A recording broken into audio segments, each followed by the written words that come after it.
Ryan Caldwell lunged forward, grabbed a fistful of her torn jacket, and yanked her sideways in front of the entire formation, snarling that the Navy had sent them a broken old relic who didn't belong anywhere near a real weapon. He shoved her back a step, laughing as she stumbled, daring her to say something, anything in her own defense. Nobody moved to stop him. Nobody dared.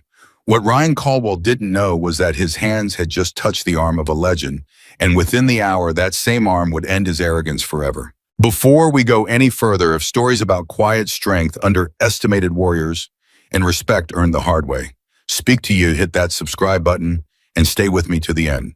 Drop a comment and tell me what city you're watching from tonight. I read every one.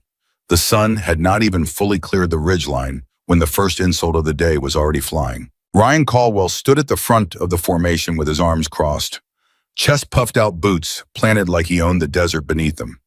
He was 26 years old, an Army Ranger candidate with 2 overseas deployments already stamped on his record, and he wanted every single person on that training range to know it. "You nervous, Briggs?" he said, elbowing the recruit next to him, a quieter young man named Tommy Briggs who kept adjusting the strap on his rifle like it might fall apart if he didn't. "No," Tommy said, though his voice cracked just slightly on the word. "Good, because today's the day they separate the operators from the tourists," Ryan grinned, "and I don't plan on going home a tourist." A few recruits chuckled.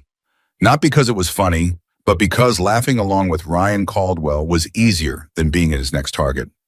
Jenna Ruiz stood a few feet away, arms folded, watching him with an expression that had long since stopped being amused. She was a Marine reconnaissance candidate, sharp-eyed, quiet, until she wasn't, and she had learned in the first week of this evaluation that Ryan Caldwell's mouth moved faster than his brain. "You keep talking like that," she said under her breath, "and one day it's going to catch up to you." "What was that, Ruiz?" "Nothing," she said. "Just admiring the view of your ego. It's got its own zip code." Ryan smirked and turned away, already bored of her. That was the thing about him. He never held onto an insult long enough to actually feel it. He simply moved on to the next target. He didn't know it yet, but his next target was about to walk onto that range. The training area sat inside a stretch of hardened desert near the Naval Special Warfare Advanced Training Facility outside Yuma, Arizona. Recruits from 3 branches had been pulled together for what the paperwork called a Joint Combat Readiness Evaluation. Unofficially, everyone just called it the filter because it was designed to strip away every recruit who wasn't ready for what came next. Captain Michael Reynolds stood near the command tent reviewing a clipboard, his face unreadable behind mirrored sunglasses. Reynolds had run this evaluation for 6 years. He had watched hundreds of confident young men and women walk onto this range believing they already knew everything worth knowing. He was about to watch that belief get tested in a way none of them expected. "Sir," said a younger officer beside him. "She's here." Reynolds looked up. "Good. Send her in." That was when she appeared. She walked from the direction of the parking area alone, no escort, no announcement, carrying nothing but a small canvas bag over one shoulder. She wore a jacket that looked like it had been dragged through a decade of hard use. The fabric was faded to a color that was no longer quite green and no longer quite brown. One sleeve had a rough patch stitched over what looked like a burn mark. The collar was frayed. A tear along the left shoulder had been sewn shut with thread that didn't match the rest of the material. She looked tired. She looked plain. She looked to every single recruit watching her approach like someone who had wandered onto the wrong training range by mistake. "Is that a joke?" Ryan muttered to Tommy. "I don't know," Tommy said. "That jacket looks like it lost a fight with a lawnmower." A ripple of laughter spread down the line. The woman didn't flinch. She didn't even turn her head toward the sound. She walked directly toward Captain Reynolds, exchanged a few quiet words with him, and then turned to face the recruits for the first time. Her eyes moved down the line slowly, unhurried, like she was reading something written on each of their faces. When her gaze reached Ryan Caldwell, it stopped there for just a second longer than anywhere else. He felt it, though he would never admit that later. Something about the way she looked at him made the back of his neck prickle. Then she looked away, and the feeling passed, and his confidence came rushing back in to fill the space it had left behind. "Recruits," Reynolds said, "this is Senior Chief Emily Carter. She'll be assisting with today's evaluation." That was all he said. No rank history, no unit, no explanation of why a woman in a torn jacket was standing on their firing line. The silence lasted exactly 3 seconds before Ryan broke it. Assisting how, sir? He asked, not quite hiding the smirk in his voice. Bringing us coffee? A few recruits laughed nervously, unsure if they were allowed to. Reynolds' jaw tightened almost imperceptibly. Watch your tone, Caldwell. No disrespect intended, sir, Ryan said, raising his hands in mock surrender. Just trying to understand the training plan. Emily said nothing. She simply reached into her canvas bag, pulled out a worn notebook, and opened it to a blank page as if the comment hadn't even registered. That silence unsettled Jenna Ruiz more than any insult could have. She had grown up around men like Ryan. The loud ones were rarely the ones you needed to worry about. It was the quiet ones, the ones who didn't bother defending themselves, that made her pay attention. She leaned toward Tommy. You noticed she didn't even blink. So most people get defensive when someone insults them in front of a crowd. She didn't even look up. Maybe she didn't hear him. She heard him, Jenna said quietly. She just didn't think he was worth the energy. Mini-climax, the first test. The morning's evaluation began with a basic marksmanship drill. Targets set at 400 yards across a shallow canyon, wind gusting unpredictably off the canyon walls. Reynolds called recruits up 2 at a time to demonstrate their long-range accuracy under pressure, while instructors called out variables meant to throw off their concentration. Ryan volunteered to go first, of course. He walked to the firing line with the kind of swagger that made even the instructors exchange a glance. He dropped into position, adjusted his scope, and settled his breathing the way he'd been trained. Behind him, Emily stood near the spotting scope, notebook in hand, watching without a word. Winds picking up from the northwest, called Master Sergeant Dale Whitfield, the range safety officer, a grizzled man who had seen every kind of recruit ego walk through this facility. Adjust accordingly. Ryan made his calculation. He was good, genuinely good, and he knew it. His first shot landed close to center mass. Nice, Tommy said. Watch and learn, Ryan replied, already lining up his second shot. That was when Emily spoke for the first time all morning. Your wind variety is off by 6 degrees, she said, her voice calm, almost bored. The canyon wall behind the target is bending the crosswind back on itself. If you fire like that, you'll drift left of your mark. Ryan didn't even turn his head. I've got this. I'm sure you do, Emily said, and went back to writing in her notebook. He fired. The bullet struck low and left a center, a clean miss on anything resembling a kill zone. The range went quiet. Ryan blinked at his own scope like it had personally betrayed him. Equipment's off, he muttered. Somebody adjusted my sight. Nobody touched your rifle, Caldwell, Whitfield said flatly. Then it's the wind reading on the board, it's outdated. The wind reading is accurate, Emily said, still not looking up from her notes. You just didn't listen to it. A few recruits exchanged glances. Nobody laughed this time. Ryan's ears went red. He reset, adjusted, fired again. This time he tried to overcorrect for what she'd said more out of stubborn pride than genuine recalculation. The second shot missed even worse. This is ridiculous, he snapped, standing up from the firing position. This isn't a fair evaluation. There's crosswind interference from that canyon that isn't in any manual. There's crosswind interference in every manual that matters, Emily said. You just haven't read the right one yet. The recruits who had been laughing an hour earlier were very quiet now. Mini-climax, a second voice rises. Jenna Ruiz was next on the line. She knelt into position, glanced once at Emily, and made a decision that surprised even herself. Ma'am, she said quietly, what's the actual adjustment for the wind? Ryan scoffed from behind her. Ruiz, don't tell me you're taking marksmanship advice from the coffee lady. Shut up, Ryan, Jenna said without turning around. Emily studied Jenna for a moment as if deciding whether the question was sincere. Then she answered, 6 degrees right of your natural read. Trust the number, not the feeling. The wind will feel like it's coming from due west because of how the canyon funnels it, but it's actually drifting northwest at the target. Compensate for where it's going, not where it feels like it's coming from. Jenna adjusted. She fired. Dead center. The range instructor let out a low whistle. Well, look at that. Jenna sat back from her position, staring at her own target in mild disbelief.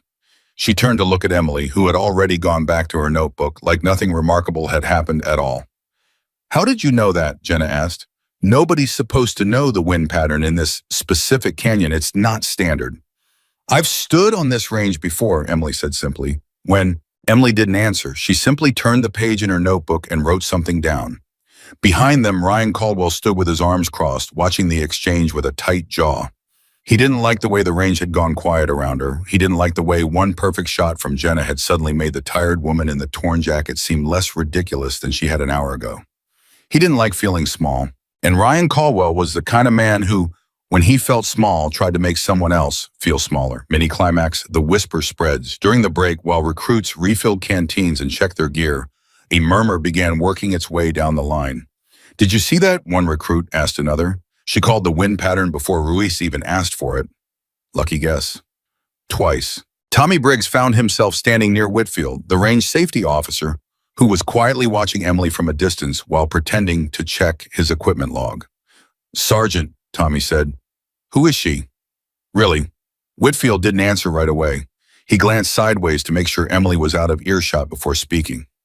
"You ever hear the name Silent Ghost?" he asked. Tommy frowned. "Like the call sign from the old stories the instructors tell. It's not a story, kid." "Come on, Sergeant. Everybody knows Silent Ghost is just something instructors made up to scare recruits straight. Nobody's ever confirmed who that actually was." Whitfield's expression didn't change. "That's because the Navy never confirmed it. Doesn't mean it isn't true." Tommy felt something cold settle in his stomach. "You're not saying—" "I'm not saying anything," Whitfield said, cutting him off. "I never said a word. You didn't hear anything from me." He walked away before Tommy could ask another question, leaving the young recruit standing there, staring at the woman in the torn jacket like he was seeing her for the first time. Tommy found Jenna a few minutes later and repeated what he'd heard word for word. Jenna's reaction wasn't excitement. It was something closer to unease. "If that's true," she said slowly, "then everything Ryan's been doing all morning is a lot more embarrassing than he realizes." "You think it's true?" "I think," Jenna said, watching Emily calmly clean her spotting scope lens with the corner of her sleeve, "that a woman who calls a canyon wind pattern from memory isn't someone who wandered in off the street." Mini-climax, Ryan doubles down. Word of the whispers eventually reached Ryan the way rumors always find their way to the person they'll bother the most. "Silent Ghost," he repeated, almost laughing. "You've got to be kidding me. That's a campfire story. Every single training class hears some version of it. It changes every time. Sometimes it's a sniper. Sometimes it's a whole team. Sometimes it's a guy who took out 50 tangos with one bullet through a keyhole. It's not real. It's a legend instructors use to keep recruits humble." "Maybe," Tommy said. "Or maybe it's real and it's her." "It's not her," Ryan snapped. "Look at her, Tommy. She's tired. She's older. Her jacket looks like it's survived a shredder. If she was really some legendary operator, she wouldn't be standing here babysitting recruits on a training range in the middle of nowhere. She'd be doing something that actually mattered." "Maybe this matters to her," Jenna said, overhearing. Ryan turned to her, irritation flashing across his face. "You're actually buying this. I'm saying I watched her call 2 separate wind adjustments with zero hesitation on a canyon that isn't standard in any manual we've studied. I'm saying that's not nothing. It's a coincidence." "It's not a coincidence, Ryan." "Fine," Ryan said, his voice rising just enough for a few nearby recruits to turn their heads. "Then let's prove it. Right now, let's see if the coffee lady in the torn jacket can actually shoot, or if she's just really good at reading a chalkboard." Mini-climax. The challenge is issued. Ryan Caldwell marched across the range toward Emily Chin. Up shoulder squared the confidence of a man who had never once considered the possibility that he might be wrong. "Ma'am," he said loud enough for everyone to hear, "since you seem to know so much about wind and canyons and long-range shots, how about you show us instead of just talking about it?" Emily looked up from her notebook slowly. "Is that a request or a challenge, Caldwell? Call it whatever you want." Captain Reynolds, standing near the command tent, took a step forward like he was about to intervene, then stopped himself. He had run this evaluation long enough to know when to let a lesson happen on its own. 800 yards, Ryan said, pointing toward a distant steel target barely visible against the canyon rock. "Moving crosswind, uneven elevation, and light so bad, even our best shooters have been struggling with it all morning. If you can hit that target, I'll admit I was wrong about you. If you can't," he shrugged, the smirk returning to his face, "then maybe you should stick to the notebook." A few recruits laughed, though the laughter felt thinner now, less certain than it had that morning. Emily set her notebook down slowly. She looked at the distant target, then at Ryan, then at the small crowd of recruits who had gone quiet around them. 800 yards, she repeated. Too far, Ryan asked, unable to resist one more jab. No, Emily said, just far enough to matter. She reached for the rifle resting near the equipment table, checked it with practiced hands that moved faster and more precisely than anyone expected, and walked toward the firing line without another word. Mini climax. Silence before the shot, the range fell into a hush that felt different from the earlier silences of the day.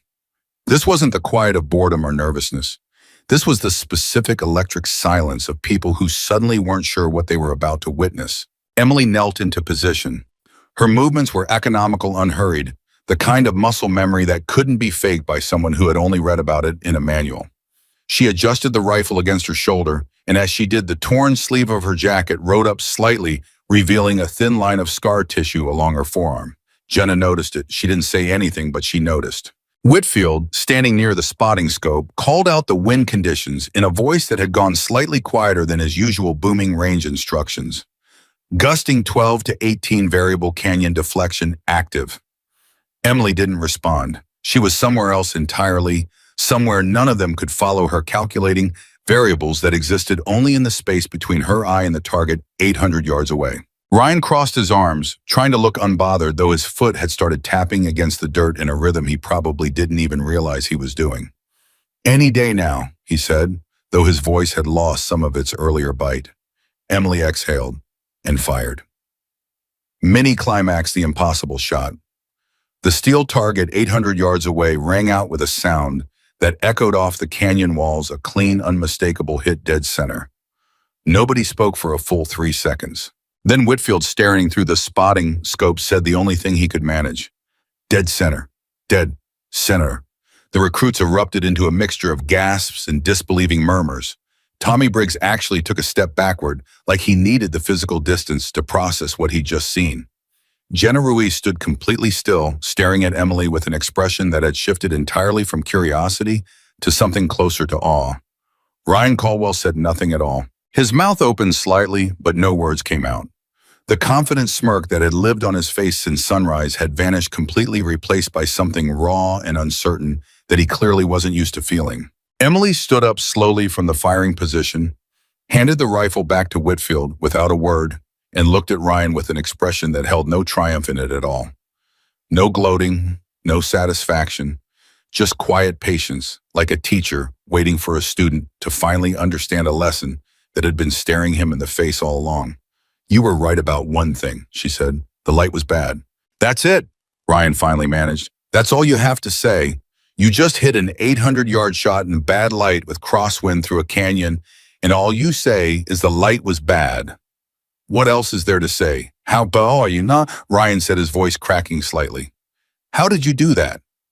Emily studied him for a long moment.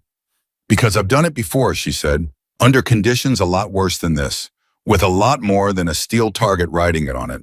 Mini climaxed the question. Nobody wants to ask. The recruits had gathered closer now, forming a loose semicircle around the firing line, all pretense of training discipline momentarily forgotten.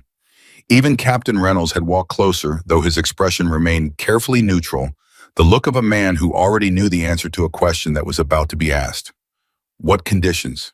Jenna asked quietly. What are you talking about? Emily didn't answer immediately. She looked out at the canyon, at the distant steel target, still ringing faintly with the echo of impact, and something passed behind her eyes that none of the recruits could name, but all of them recognized as weight. The kind of weight that only comes from carrying something for a very long time. You want to know who I am, she said finally. It wasn't a question. Nobody answered it because nobody trusted their own voice in that moment. I've heard the rumors, she continued. I heard them the second I walked onto this range this morning. I heard the laughing. I heard the jokes about my jacket. Her gaze moved briefly to Ryan. I heard all of it. Ryan's face flushed red, but for the first time all day, he didn't have a comeback ready. I didn't correct any of it, Emily said, because I wasn't here to defend myself. I was here to see who you all really are when you think nobody important is watching. Tommy swallowed hard. And what did you see? Emily's eyes moved slowly down the line, resting for a moment on each face, cataloging something none of them could quite understand. I saw exactly what I expected to see, she said. Talented people who haven't been humbled yet. That's not an insult, it's just a fact. Talent without humility gets people killed, and I've buried enough people to know the difference between the two. The words landed heavier than anything she'd said all day. Mini climax. Ryan's breaking point. Ryan Caldwell, still reeling from the shot he just witnessed, seemed to grasp at his pride like a drowning man grasping at driftwood. "With all due respect," he said, though his voice shook slightly, "one good shot doesn't prove anything. Anyone can get lucky." Whitfield actually laughed out loud at that, a short, disbelieving bark of a sound. "Caldwell, I've been running this range for 11 years. I have never, not once, seen a shot like that. Not from an instructor, not from a graduating class honor student, not from anybody." "Then it's a fluke," Ryan insisted, though even he seemed to hear how hollow the words sounded coming out of his mouth. Emily didn't argue with him. She simply reached for her canvas bag, and for a moment everyone thought the confrontation was over, that she would simply walk away and let his stubbornness stand uncorrected. Instead, she set the bag down, and she began removing her jacket, mini-climax the scars. The recruits went dead silent as Emily unzipped the worn-torn fabric, slowly, methodically, without any sense of drama or performance. She wasn't doing this for effect. She was doing it because words had clearly stopped being enough. As the jacket slid off her shoulders, the sleeves of her undershirt rode up just enough to reveal what had been hidden beneath the torn fabric all morning. Scar tissue traced along her left forearm in a pattern that told its own violent history, a puckered burn scar near her elbow, a thin surgical line along her shoulder that had clearly required extensive reconstruction at some point in her life. Nobody said a word. Nobody dared to. "You want to know if I'm real?" Emily said quietly, her voice carrying easily across the silent range. "You want to know if the name you've been whispering behind my back all morning actually belongs to a real person, or if it's just a story instructors use to scare recruits?" She let the jacket fall to the dirt at her feet, and there on her upper shoulder, visible now for the first time, was a tattoo that made Master Sergeant Dale Whitfield's face go pale. A Navy SEAL trident wrapped around the silhouette of a sniper rifle surrounded by a ring of small symbols that none of the recruits recognized, but that Whitfield clearly did, because his hand actually rose to his mouth for a brief second before he caught himself. "That insignia," he said, his voice barely above a whisper, "that's not standard issue. That's not something you get for completing training. That's..." He trailed off, unable to finish the sentence. "Say it," Emily said calmly. "You clearly already know what it means." Whitfield swallowed hard. "That's a unit marking from a classified task force. I've only ever seen it once before in a briefing that got pulled from records 18 months later, like it never happened." Mini-climax, the name finally spoken. Jenna Ruiz was the one who finally said it out loud, her voice trembling slightly with the weight of the realization settling over her. "Silent Ghost," she said. "That's really you, isn't it?" Emily looked at her for a long moment before answering. "That was a name other people gave me," she said. "I never called myself that. I never wanted a name at all. I just wanted to bring my people home." The words hit the range like a physical force. Ryan Caldwell, who had spent the entire morning tearing this woman down with every insult he could think of, stood frozen, staring at the scars on her arm and the tattoo on her shoulder like he was seeing the ground shift beneath his own feet. "You're saying," he said slowly, "that you're actually..." "I'm saying," Emily interrupted calmly, reaching down to pick her torn jacket back up off the ground, "that this jacket you all laughed at this morning has been through things that would have broken every single one of you standing here." She held it up slightly, running her thumb over the rough patch stitched into the damaged sleeve. "This tear," she said quietly, "happened during an operation most of you will never read about in any official record because it was never supposed to exist in the first place. I kept this jacket because it reminds me of the exact moment I almost lost everything. Not because it looks impressive, because it's honest." Ryan opened his mouth to speak, then closed it again, apparently unable to find a single word adequate for the moment. Tommy Briggs, still visibly shaken, finally broke the silence with the question that had clearly been building in the back of every recruit's mind since Whitfield had first mentioned the name. "What happened?" he asked quietly. "During that operation. What actually happened to you?" Emily's eyes drifted somewhere distant, somewhere none of them could follow, somewhere that clearly still lived vividly behind her calm exterior, even now, years later. That, she said slowly, is not a story I tell on a training range in the middle of a morning drill. Please, Jenna said. I think we need to hear it. I think we need to understand what we almost mocked without even knowing it. Mini-climax, the weight settles. Captain Reynolds finally stepped forward, breaking his long silence, his expression grave in a way none of the recruits had seen from him before. Senior Chief Carter's record is classified for reasons that go well beyond this training facility, he said. But I will tell you this much. Everything you think you know about courage, about sacrifice, about what it actually costs to bring people home alive, you're about to learn it doesn't come close to the real thing. He looked directly at Ryan Caldwell. You spent this entire morning mocking a torn jacket, Reynolds said. You should be asking yourself, what kind of person survives whatever it takes to earn scars like that and still chooses to wear the evidence instead of hiding it? Ryan's throat worked visibly as he swallowed. For the first time since the recruits had gathered on that range at dawn, he looked genuinely completely humbled. Ma'am, he said quietly, his voice barely recognizable from the arrogant tone he'd used just an hour earlier. I'm sorry, I had no idea. I never should have said any of that. Emily studied him for a long moment, and something in her expression softened just slightly, though the weight behind her eyes never fully lifted. I don't need your apology, Caldwell, she said. I need you to understand something more important than that. What's that? The people who deserve respect the least are usually the ones demanding it the loudest, she said. And the people who've actually earned it are usually the ones you'll never hear brag about it at all. The range remained completely silent, every recruit standing frozen in place, absorbing a lesson that no manual, no instructor, no classroom briefing could have ever taught them the way this single morning just had. Emily slowly pulled a torn jacket back over her shoulders, covering the scars and the tattoo, once more hiding away the evidence of a past none of them could fully comprehend. You want to know what happened to me? She said quietly, looking out at the canyon, where her impossible shot still echoed faintly in everyone's memory. You want to know how a torn jacket and a pair of scarred arms ended up standing in front of a group of recruits who thought they already knew everything worth knowing?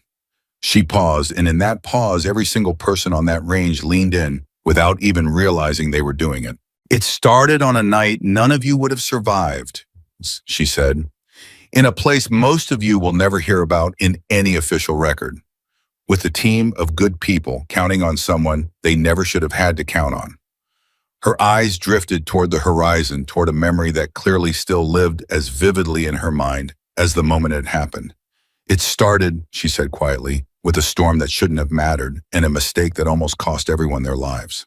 The recruit stood in complete silence waiting, and for the first time since she had walked onto that range that morning, wearing nothing but a torn jacket and a quiet, unreadable expression, every single one of them finally understood. They weren't looking at someone weak. They had never been looking at someone weak. They had simply been too arrogant to recognize strength when it was standing right in front of them the entire time. The wind on the range had gone still, as if even the desert itself were leaning in to listen. Every recruit stood frozen where they were, boots planted in the dirt, eyes locked on the woman who had just proven in a single impossible shot that everything they thought they understood about strength was wrong. Emily Carter held her torn jacket closed at the collar with one scarred hand, and for a long moment she simply looked past all of them toward the canyon, toward a memory none of them could see, but all of them could feel pressing against the silence. You want the truth, she said quietly, not the version instructors whisper to scare recruits straight. The real one. Nobody answered. Nobody trusted themselves to. Then sit down, she said, because this isn't a story I tell standing up. They sat.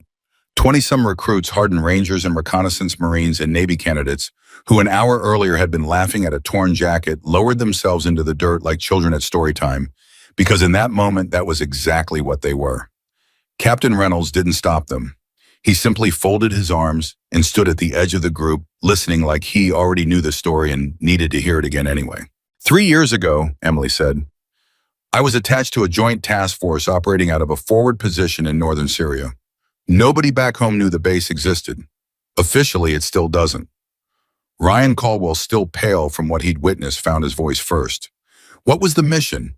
Extraction, Emily said. A man named Colonel James Hartley, an intelligence officer, had been captured during a reconnaissance operation that went bad 3 weeks earlier. Bad intel, wrong coordinates, and ambush nobody saw coming. He'd been held by an extremist network operating out of a compound near the Turkish border. We had 48 hours of actionable intelligence telling us exactly where he was being kept and a narrow window before they planned to move him somewhere we'd never find him again. 48 hours, Jenna repeated. That's nothing.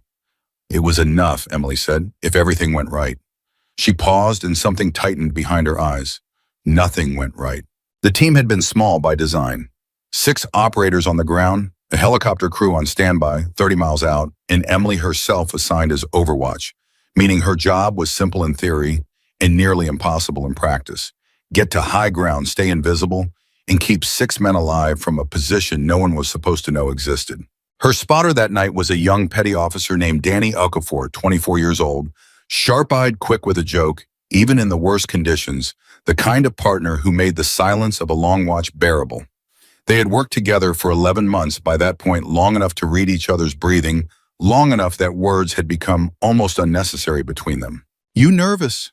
Danny had asked her as they climbed the ridgeline in the dark pack's heavy night vision, casting the rocky terrain in cold green light. "Always," Emily said. "Liar." "Fine, sometimes." "That's more believable," Danny said, grinning even as sweat ran down his temple from the climb. Silent ghost showing actual human emotion. "Somebody write this down." "Don't call me that." "Why not everybody else does?" "Because a name like that gets people killed," Emily said. "The second you start believing your own legend, you stop checking your 6. Danny had laughed quietly at that, the sound swallowed by the wind, and they'd kept climbing. By the time they reached the ridge overlooking the compound, the moon had dropped low enough to throw long shadows across the valley floor. Emily settled into position behind a jagged outcropping of rock at 1,100 meters from the compound wall, rifle steady, breathing, slow. Danny crouched beside her, with the spotting scope calling range and wind in a whisper barely louder than breath itself. "Teams approaching the south wall," came the voice over her earpiece, low and clipped. That was Marcus Cole, team lead, a broad-shouldered staff sergeant with 15 years in and a reputation for bringing every single one of his people home. "Overwatch, you have eyes on the north gate." "Eyes on where?" Emily whispered back. 2 guards stationary, no movement in the last 10 minutes. "Copy. We're moving in 3, mini-climax." The first wrong note. It was Danny who noticed at first, a small detail that shouldn't have mattered and ended up mattering more than anything else that night. "Emily," he whispered, "guard rotation just changed." "What do you mean changed?" "There were 2 guards on that north gate 10 minutes ago. Now there's 4, and they're not standing like guards anymore. Look at their spacing. Look at how they're holding their weapons." Emily adjusted her scope and her stomach dropped. "They're expecting someone," she said quietly. "You think they know we're coming?"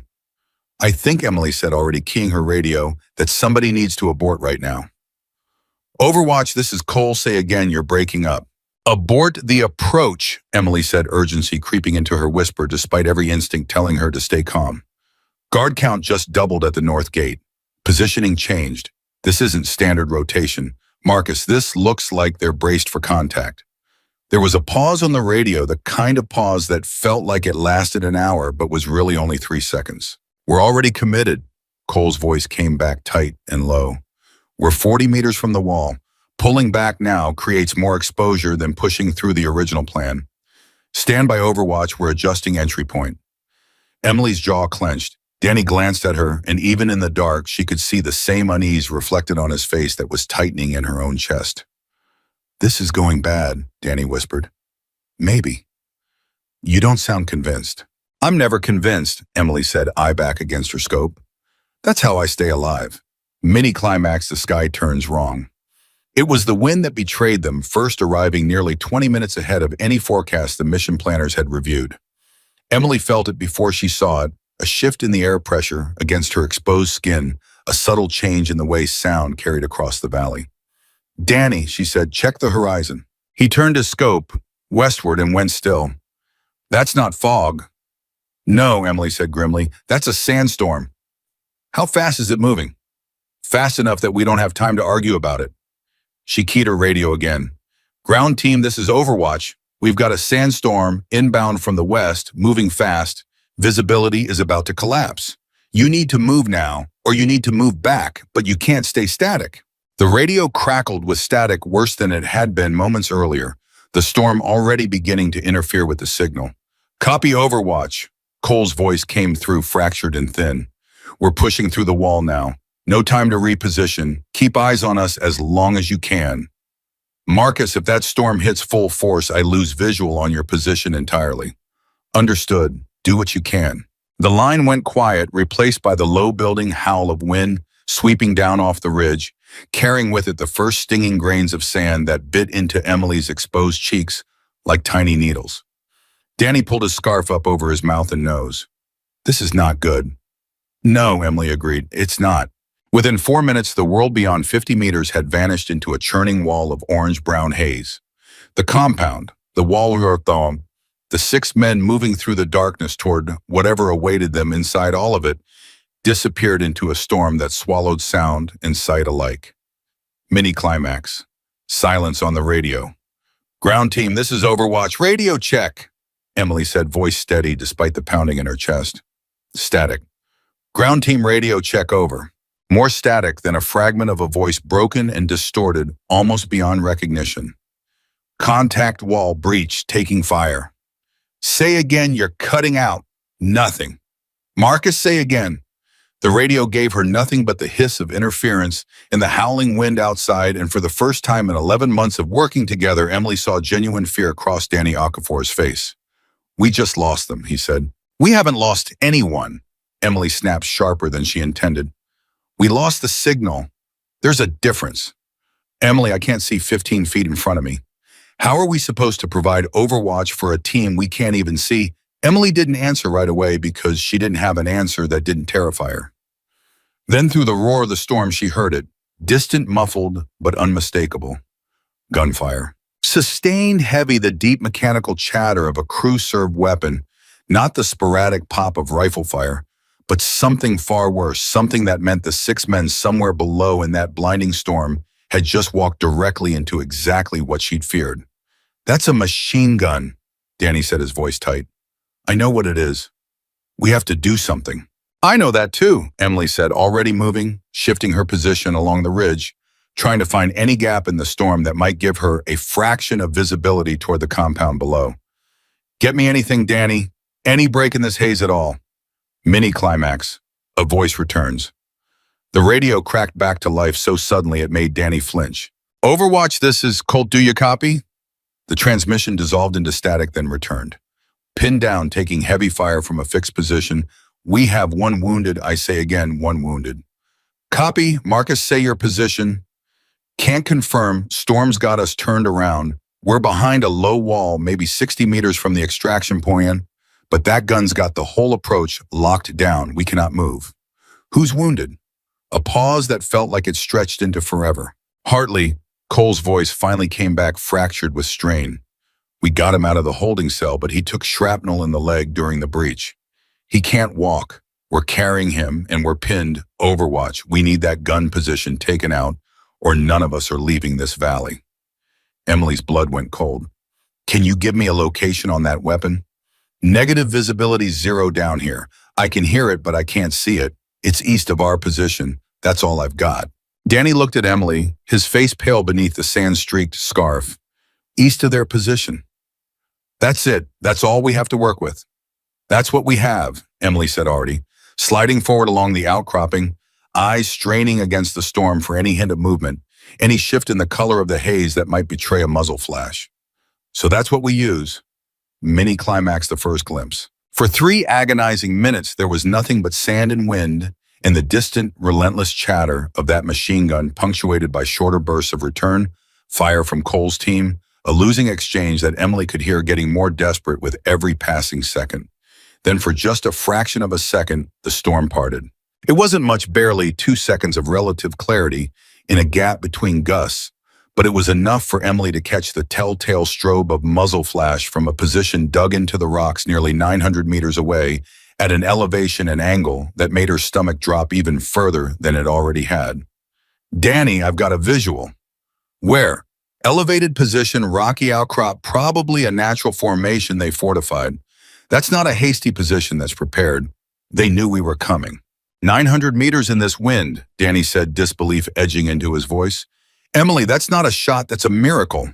It's the only shot we've got. She keyed her to radio again. Marcus, I have a possible visual on the gun position, elevated roughly 900 meters from my location. I need you to confirm bearing from your position so I can cross-reference. Nothing but static answered her.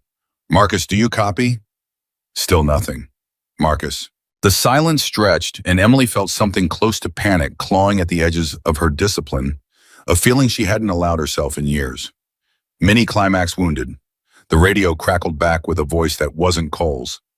Overwatch, this is Ferris, came the strained voice of the team's corpsman.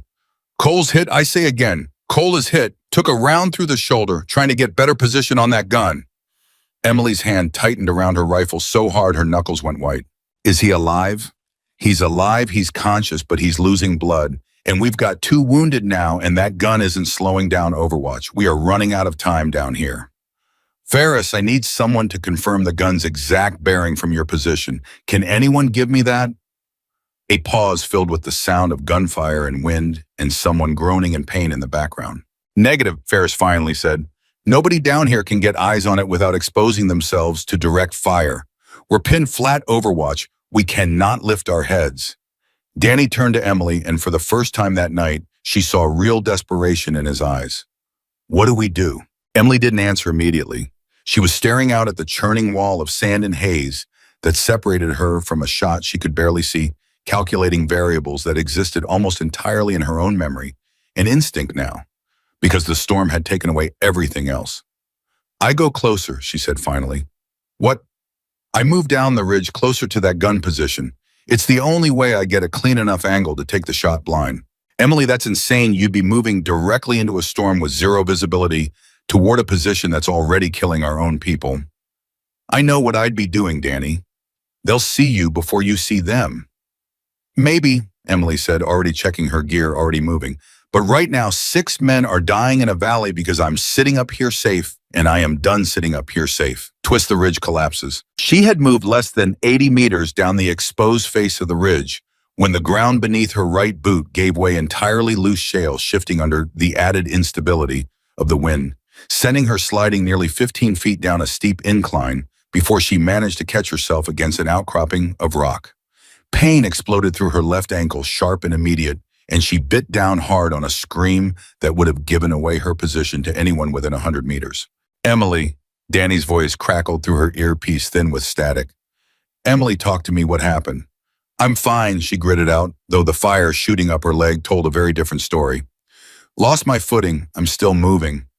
You don't sound fine. I said I'm fine, Danny. She forced herself upright, testing weight on the ankle, feeling it hold just barely enough to continue, and kept moving through the storm, each step now a negotiation with pain she refused to acknowledge out loud. That was when the explosion happened. It came from somewhere close, terrifyingly close, a concussive blast that ripped through the haze and threw Emily sideways into the rocks, the shockwave tearing through the fabric of her jacket and sending shrapnel tearing into her forearm and shoulder. For a moment, the world went white, then silent, then came rushing back all at once, in a roar of pain and ringing ears and the acrid smell of burnt fabric. Emily, Danny's voice distant and frantic, barely audible over the ringing in her ears. Emily, respond. She lay there for a moment, staring up at the churning brown sky, blood soaking through the torn sleeve of her jacket, and somewhere deep in the pain and confusion, a single clear thought cut through everything else. They're still down there. They're still dying. Get up, mini-climax, refusing to fall back. Danny reached her position less than a minute later, half sliding down the same unstable slope, his face white with fear as he saw the blood soaking through her sleeve. You're hit, he said, already reaching for the medical kit on his belt. I'm fine. Emily, you have shrapnel in your arm. I can see it from here. You need to fall back to the ridge. I'll call for immediate extraction. No, Emily said, pushing herself upright, despite the way her vision swam at the edges. No, Emily, are you insane? You can barely stand. Your ankle's clearly messed up, and now you're bleeding. This is exactly the moment where the mission plan says we fall back to a defensible position and reassess. The mission plan didn't account for 6 men dying in a valley while I sit safely on a ridge nursing a scratch. Emily snapped, her voice sharper than she'd ever used with him before. Danny, listen to me, that gun is still firing, which means our people are still pinned, which means every second we spend arguing about my ankle is a second closer to somebody down there not making it home. Your arm will heal, Emily said. Marcus and the others might not if I don't finish this. Danny stared at her for a long moment, torn between every instinct telling him to protect his partner and the undeniable truth in what she was saying. Finally, jaw tight, he nodded. Then I'm not leaving your side, he said. If you're doing this, I'm calling wind and spotting for you the whole way. And if you go down again, I'm dragging you out myself, understood? Understood, Emily said. And for just a moment, something like gratitude flickered across her pain-tightened features. Now help me up. Was it blank? They moved another 60 meters closer, close enough now that the sound of gunfire had become a physical presence vibrating through the ground beneath them, close enough that Emily could feel the storm's edge beginning to thin just slightly, though visibility remained a cruel joke of shifting brown haze. She settled into position behind a low outcropping rifle steady, despite the fire in her injured shoulder, and keyed her radio one final time. Ferris, I need anything. Muzzle flash timing, sound direction, anything at all. Through the static, Ferris's strained voice came back. Flash is intermittent, maybe every 4 seconds. Elevated position, we're estimating 40 meters up from the valley floor, based on the angle of fire hitting our position. That's not a location, Ferris, that's a guess. It's the only guess we've got. Overwatch. We are pinned flat on our stomachs with rounds cracking 6 inches over our heads. This is the best we can give you. Emily closed her eyes for a single second, forcing her breathing to slow, despite the pain screaming through her body, despite the storm howling around her, despite the impossible mathematics of what she was about to attempt. She could not see the target. She could only calculate. The wind gusting unpredictably from the west, then swirling back on itself as it funneled through the narrowing walls of the valley. The elevation Ferris had estimated 40 meters up, factored against the angle her position gave her relative to the compound's known layout from the mission briefing 3 days earlier. Information she had memorized without ever imagining she'd need to recall it, blind under fire, bleeding in a storm that had erased the entire visible world. The timing of the muzzle flash, 4 seconds, meant a specific rate of fire, which meant a specific type of weapon, which meant a specific profile of the person operating it, height likely, stance likely, cover. Emily, Danny said quietly beside her, voice tight with barely controlled fear. You're about to take a shot at a target you cannot see based on secondhand information from a man who's currently getting shot at. If this is wrong, Emily said, settling her cheek against the stock of her rifle, then it was already going to end badly for all of us anyway. At least this way I go down trying. That's not comforting. It's not supposed to be comforting. It's supposed to be true. She exhaled slowly. The pain in her shoulder throbbed with every heartbeat, sand stinging against every inch of exposed skin, the world reduced to nothing but wind and instinct, and 11 months of trust in the young man crouched beside her. Wind shifting, Danny said. His voice had gone completely steady, now all fear pushed down beneath the discipline that had brought him this far. Compensate 2 degrees right of your last calculation. Copy. Flash incoming in 3 seconds. Emily's finger settled against the trigger. Every ounce of pain in her body faded into something distant and irrelevant, replaced entirely by the singular narrowing focus that had made her exactly what the whispers on that training range had called her, a name she never asked for and never wanted, but that had been earned in exactly this kind of impossible, blind, desperate moment. 2 seconds. 1. Flash. Climax. The shot fired blind. Emily fired. The recoil tore through her already wounded shoulder like fire, and for a fraction of a second the world went silent, except for the ringing in her ears and the desperate pounding of her own heart. Then through the storm came a sound that changed everything. The machine guns stopped. Not a pause in the rhythm of fire, not a reload, but a complete, total, permanent silence, where seconds earlier there had been nothing but relentless mechanical death raining down on 6 men trapped in a valley. Overwatch? Ferris's voice crackled through the radio, disbelief evident in every syllable. Overwatch, the gun's down. I say again, the gun position is down. We have movement. We're moving. We're moving now. Danny let out a shaking breath beside her. You did it. Emily, you actually did it. Emily didn't answer right away. She was staring out into the churning haze where a shot she couldn't see had somehow found exactly what it needed to find, and something in her chest that had been coiled tight with fear for the last 20 minutes finally slowly began to release. "Get them moving," she said, her voice hoarse. "Get them to the extraction point. Now before that storm gives them another window to send someone else to that gun." Mini-climax: the extraction. What followed happened in fragments pieced together later from radio traffic and after-action reports that Emily herself would never fully read, because by the time the helicopter finally cut through the thinning storm to the extraction point, blood loss and exhaustion had pulled her down into a darkness she barely fought against. She remembered Danny's hands pressing against her shoulder, trying to slow the bleeding. She remembered Marcus Cole's voice, weak but alive, saying her name over and over like a question he needed answered. She remembered the weight of Colonel Hartley being loaded onto the helicopter beside her, his leg wrapped in field dressings, his face pale but his eyes locked on hers with an expression she would never quite be able to describe to anyone who hadn't been there. "You're the one," he said, his voice barely above a whisper as the helicopter lifted off into the retreating storm. "You're the one who took that shot." "Rest, sir," Emily managed. "We'll talk later." "I need you to know," Hartley said, gripping her hand with more strength than his condition should have allowed. "I have a wife, 2 daughters. I was not supposed to see them again. You understand that I was not supposed to walk off that valley floor." Emily didn't answer. She simply held his hand until the darkness finally took her under. What she never knew. She woke up 2 days later in a field hospital. Her shoulder stitched and bandaged, her ankle wrapped, IV lines running into both arms, and Danny Okafor, asleep in a chair beside her bed, still wearing the same sand-streaked uniform from that night, refusing to leave despite 3 separate orders from medical staff to go rest. "You're an idiot," she rasped, her first words in 2 days. Danny jolted awake, and the relief that broke across his face was almost enough to make her forget how much everything hurt. "You're one to talk," he said, voice cracking slightly. "You took a blind shot at 900 meters in a sandstorm with shrapnel in your arm. I think idiot might actually be an understatement for what you did. Did everyone make it?" Danny's expression sobered slightly. "Cole's stable. Shoulder wound, he'll recover fully, already complaining about missing 3 weeks of active duty. 2 other guys took minor wounds, nothing life-threatening. And Hartley," he paused. "Hartley's already been debriefed, already flown out to reunite with his family.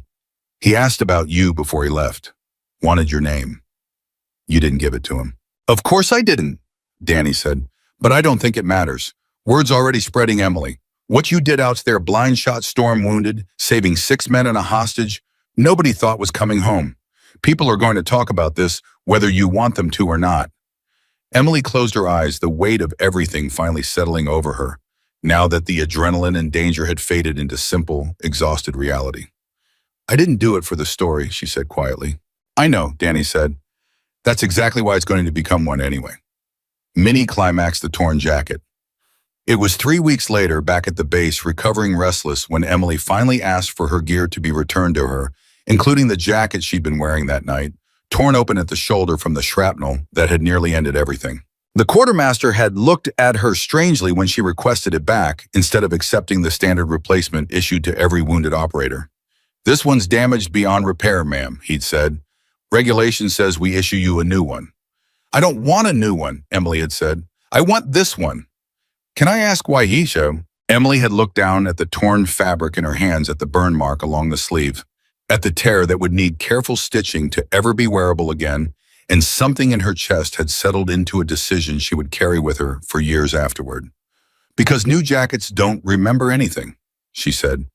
"This one does." She had stitched it herself that night, rough, imperfect threadwork that would never win any admiration for craftsmanship, but that held the fabric together in a way that felt to her more honest than anything a factory could have produced. Every tear told her something.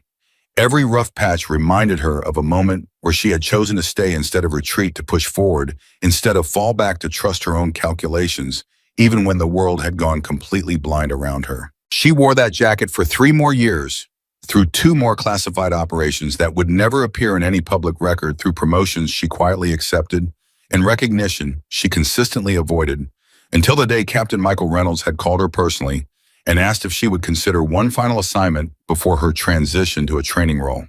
"I need someone to run character evaluations for the incoming class," he'd told her over the phone. "Not skill evaluations.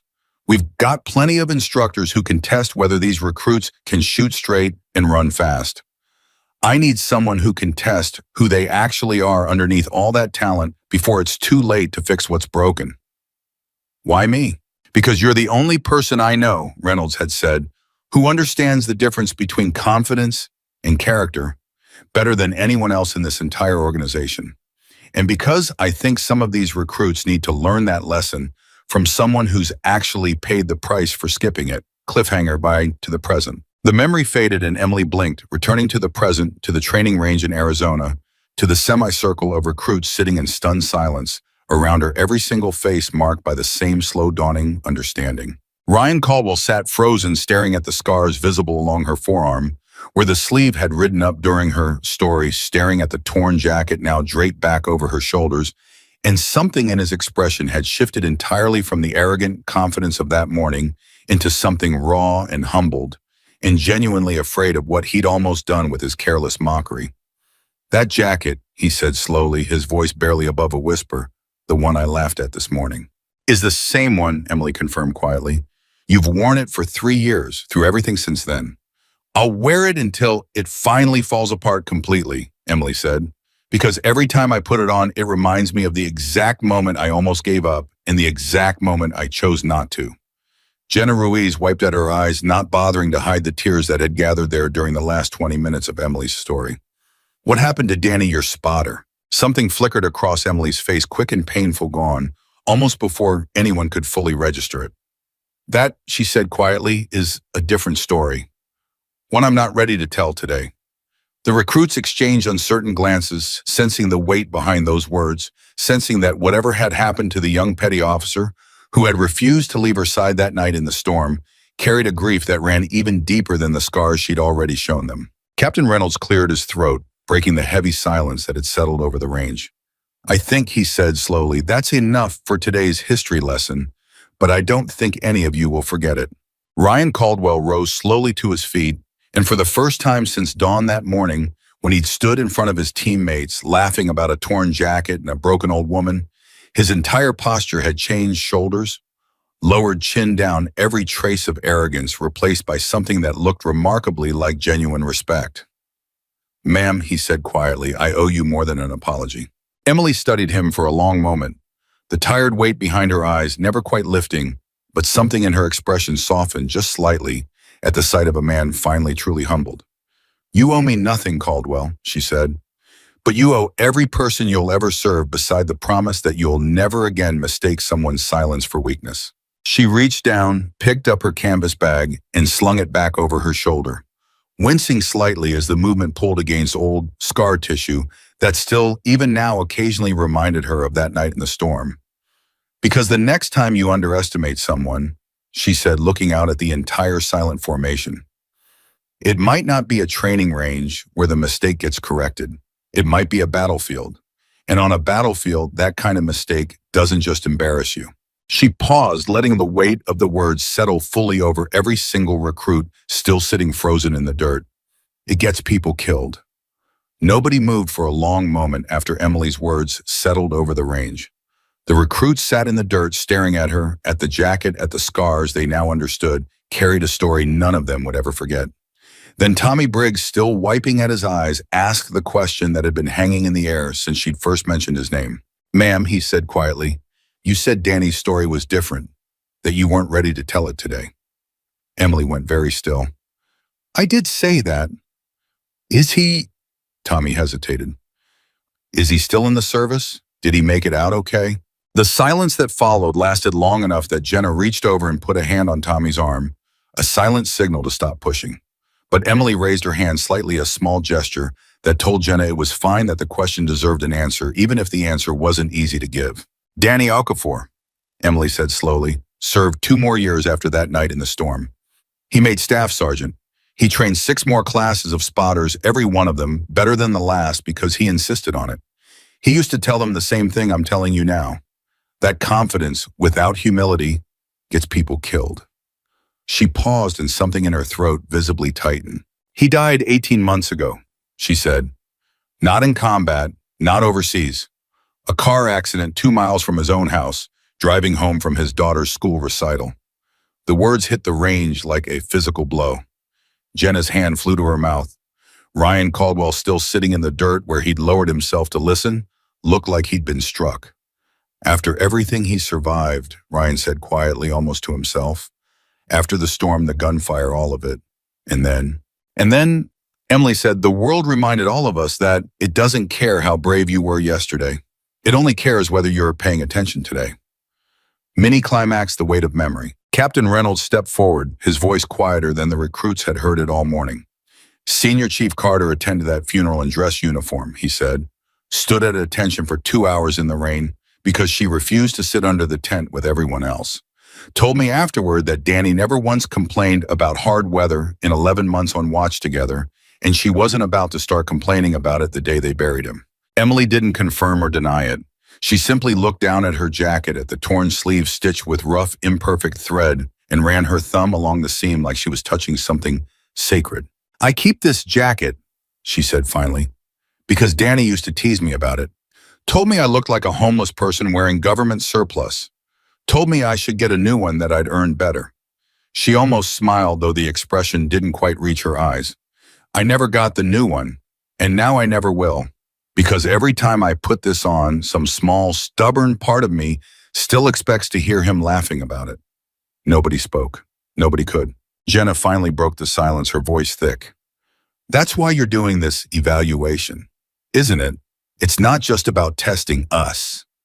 Emily looked at her, and for the first time all day, something like real emotion crossed her carefully controlled features. Danny used to say the Navy was full of talented people who never got the chance to become good people, because nobody stopped long enough to teach them the difference. She said, I couldn't save him from a rainy road 2 miles from his house, but I can still do the thing he spent his whole career doing. I can still try to make sure the next generation doesn't confuse talent for readiness. She stood up slowly, brushing the dirt from her knees, and something in her posture had shifted. The grief folded back down into the same quiet discipline that had carried her through a sandstorm 3 years earlier.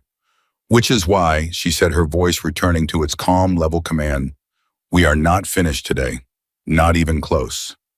Twist, the real evaluation begins. The recruits exchanged uneasy glances as Emily walked toward the equipment staging area. Her limp barely noticeable now, though Jenna had caught her wincing slightly with each step and understood now exactly what that old injury had cost. On your feet, Emily called out. All of you. They scrambled up, adjusting gear, exchanging confused looks. This morning, Emily said, you completed a marksmanship drill under moderate pressure, wind elevation timing constraints, standard evaluation conditions. I want to be very clear about something before we continue. She turned to face the entire formation. That was not the test. Ryan frowned. Ma'am, then what was the test? Emily said, was how you treated the person standing next to you when you thought nobody important was watching. Some of you passed that test hours ago, the moment you offered to help a struggling teammate instead of mocking them. Some of you failed it spectacularly. Her gaze flicked briefly to Ryan, though there was no cruelty in it now. Only the flat honesty of someone stating fact. The good news is failing this morning doesn't mean you're finished. It means you have the rest of today to prove the lesson landed. What happens now? Tommy asked. Now, Emily said, we find out who you become when your body is exhausted, your equipment is heavy, and every easy excuse in the world is telling you to quit. She checked her watch. It's currently 11:40 in the morning, she said. By the time the sun sets tonight, every single one of you is going to know exactly what you're made of. Not what you think you're made of, what you're actually made of. Mini-climax, the first drill. The first station waited at the far end of the range, a stretch of open desert marked with irregular obstacles. Sandbags stacked into makeshift barriers, low crawl trenches dug into the hardened earth, and a rope course strung between 2 elevated platforms that shimmered slightly in the rising heat. Full combat load, Whitfield announced, gesturing to a row of heavy rucksacks lined up along the starting point. 65 pounds each. You will complete this course in pairs. Your partner's performance affects your score as much as your own. Ryan reached for the nearest pack, but Emily's voice stopped him. Not that one, she said. Take the one at the end. Ryan frowned but complied, hefting the pack onto his shoulders, and immediately felt something was different. It was heavier, noticeably heavier than the others, the straps digging into his shoulders in a way that made him grunt involuntarily. This one's overloaded, he said. It's 75 pounds, Emily confirmed. 10 pounds heavier than everyone else's. Why? Because this morning you told this entire formation that a woman in a torn jacket wasn't worth their respect. Emily said, her voice carrying no malice, only calm level instruction. I want you to carry that weight today. Literally, see how it feels. Ryan's jaw tightened, but something in Emily's expression told him arguing would accomplish nothing. He nodded once, adjusted the straps, and took his position at the starting line beside Tommy, who had been assigned as his partner for the course. You good? Tommy asked quietly. I will be, Ryan said, though his voice strained slightly under the weight already pressing down on his shoulders. Whitfield raised his hand. On my mark, 3, 2, 1, go. Minnie climaxed the trench. The first obstacle nearly broke Ryan before he'd covered 50 meters. The low crawl trench, barely 2 feet deep, forced every recruit down onto their stomachs, dragging the heavy rucksacks behind them through loose sun-baked dirt that clung to every exposed inch of skin. Ryan's extra 10 pounds dragged against his shoulders with every pull forward, and by the time he emerged from the far end of the trench, his arms were shaking, sweat pouring down his face despite the relatively mild morning heat. Keep moving, Emily called from the sidelines, walking alongside the course, with her notebook tucked under one arm, watching everything. The next obstacle doesn't care that the last one hurt. Jenna, paired with a quiet Marine candidate named Sarah Kowalski, moved through the trench with practiced efficiency. Years of reconnaissance training, giving her an economy of motion that made the obstacle look almost easy. She emerged ahead of most of the formation, glanced back and saw Ryan still struggling several meters behind. Go on without me, Dara said, noticing Jenna's hesitation. We're a team, Jenna said. I'm not leaving you. I'm fine, Ruiz, seriously. I know you're fine, Jenna said. That's not the point. Mini climax, the rope course. The rope obstacle loomed next 2 elevated platforms connected by a taut length of thick rope that recruits had to traverse, hand over hand, packs still strapped to their backs 40 feet above a sand pit that offered little comfort if a grip failed. Tommy Briggs stared up at it, his throat visibly tightening. You've done this before, Ryan said, noticing his partner's hesitation, despite his own exhaustion. Not with 70 pounds of gear and arms that already feel like jello, Tommy admitted. Yeah, well. Ryan managed a tired, genuine smile, something rare and unguarded crossing his face. Neither have I. Come on, we go together. They climbed the platform side by side, and Ryan, despite his own burning shoulders and the extra weight Emily had assigned him as a lesson, found himself talking Tommy through each handhold, each shift in balance, in a voice far more patient than anything he'd used all morning. Don't look down, Ryan said. Look at the next hold. Just the next one. Not the whole rope, just the next hold. That's oddly good advice, Tommy said, sweat dripping from his chin as he inched forward. My old man used to say something like that, Ryan admitted. Before every hard thing, focus on the next step, not the whole mountain. I used to think it was corny. And now I think maybe I should have listened to him more. They reached the far platform together, breathing hard, arms trembling, but both of them made it, and something in the exchange had shifted between them. A quiet camaraderie built not from talent, but from struggle shared honestly. Below, Emily watched the exchange with an expression that, for just a moment, looked almost like approval. Cliffhanger, a voice from command. The radio clipped to Captain Reynolds' vest crackled sharply, cutting through the ambient noise of recruits struggling through obstacles. He stepped away from the course, pressing the device to his ear, and his expression shifted from mild interest to something far more serious within seconds. Say again, he said into the radio, his voice suddenly tight. Whitfield noticed, first glancing toward his commanding officer with obvious concern. Emily, 20 meters away, noticed the shift in Reynolds' posture. Almost immediately, years of instinct honed on far more dangerous ground than a training range, picking up on the subtle signs of urgent news. Reynolds ended the call and stood still for a moment, processing whatever he'd just heard before turning to look directly at Emily across the training range. She held his gaze, and something passed between them, unspoken but unmistakable. Continue the drill, Reynolds called out to Whitfield. I need Senior Chief Carter for a moment. Emily crossed the distance between them without hurrying, though every recruit who happened to glance her way noticed the shift in her posture, the sudden alertness that replaced the calm, patient instructor from moments earlier. What is it? She said quietly once she was close enough that the recruits couldn't overhear. That was Fleet Command, Reynolds said, his voice low. You need to hear this directly, not secondhand.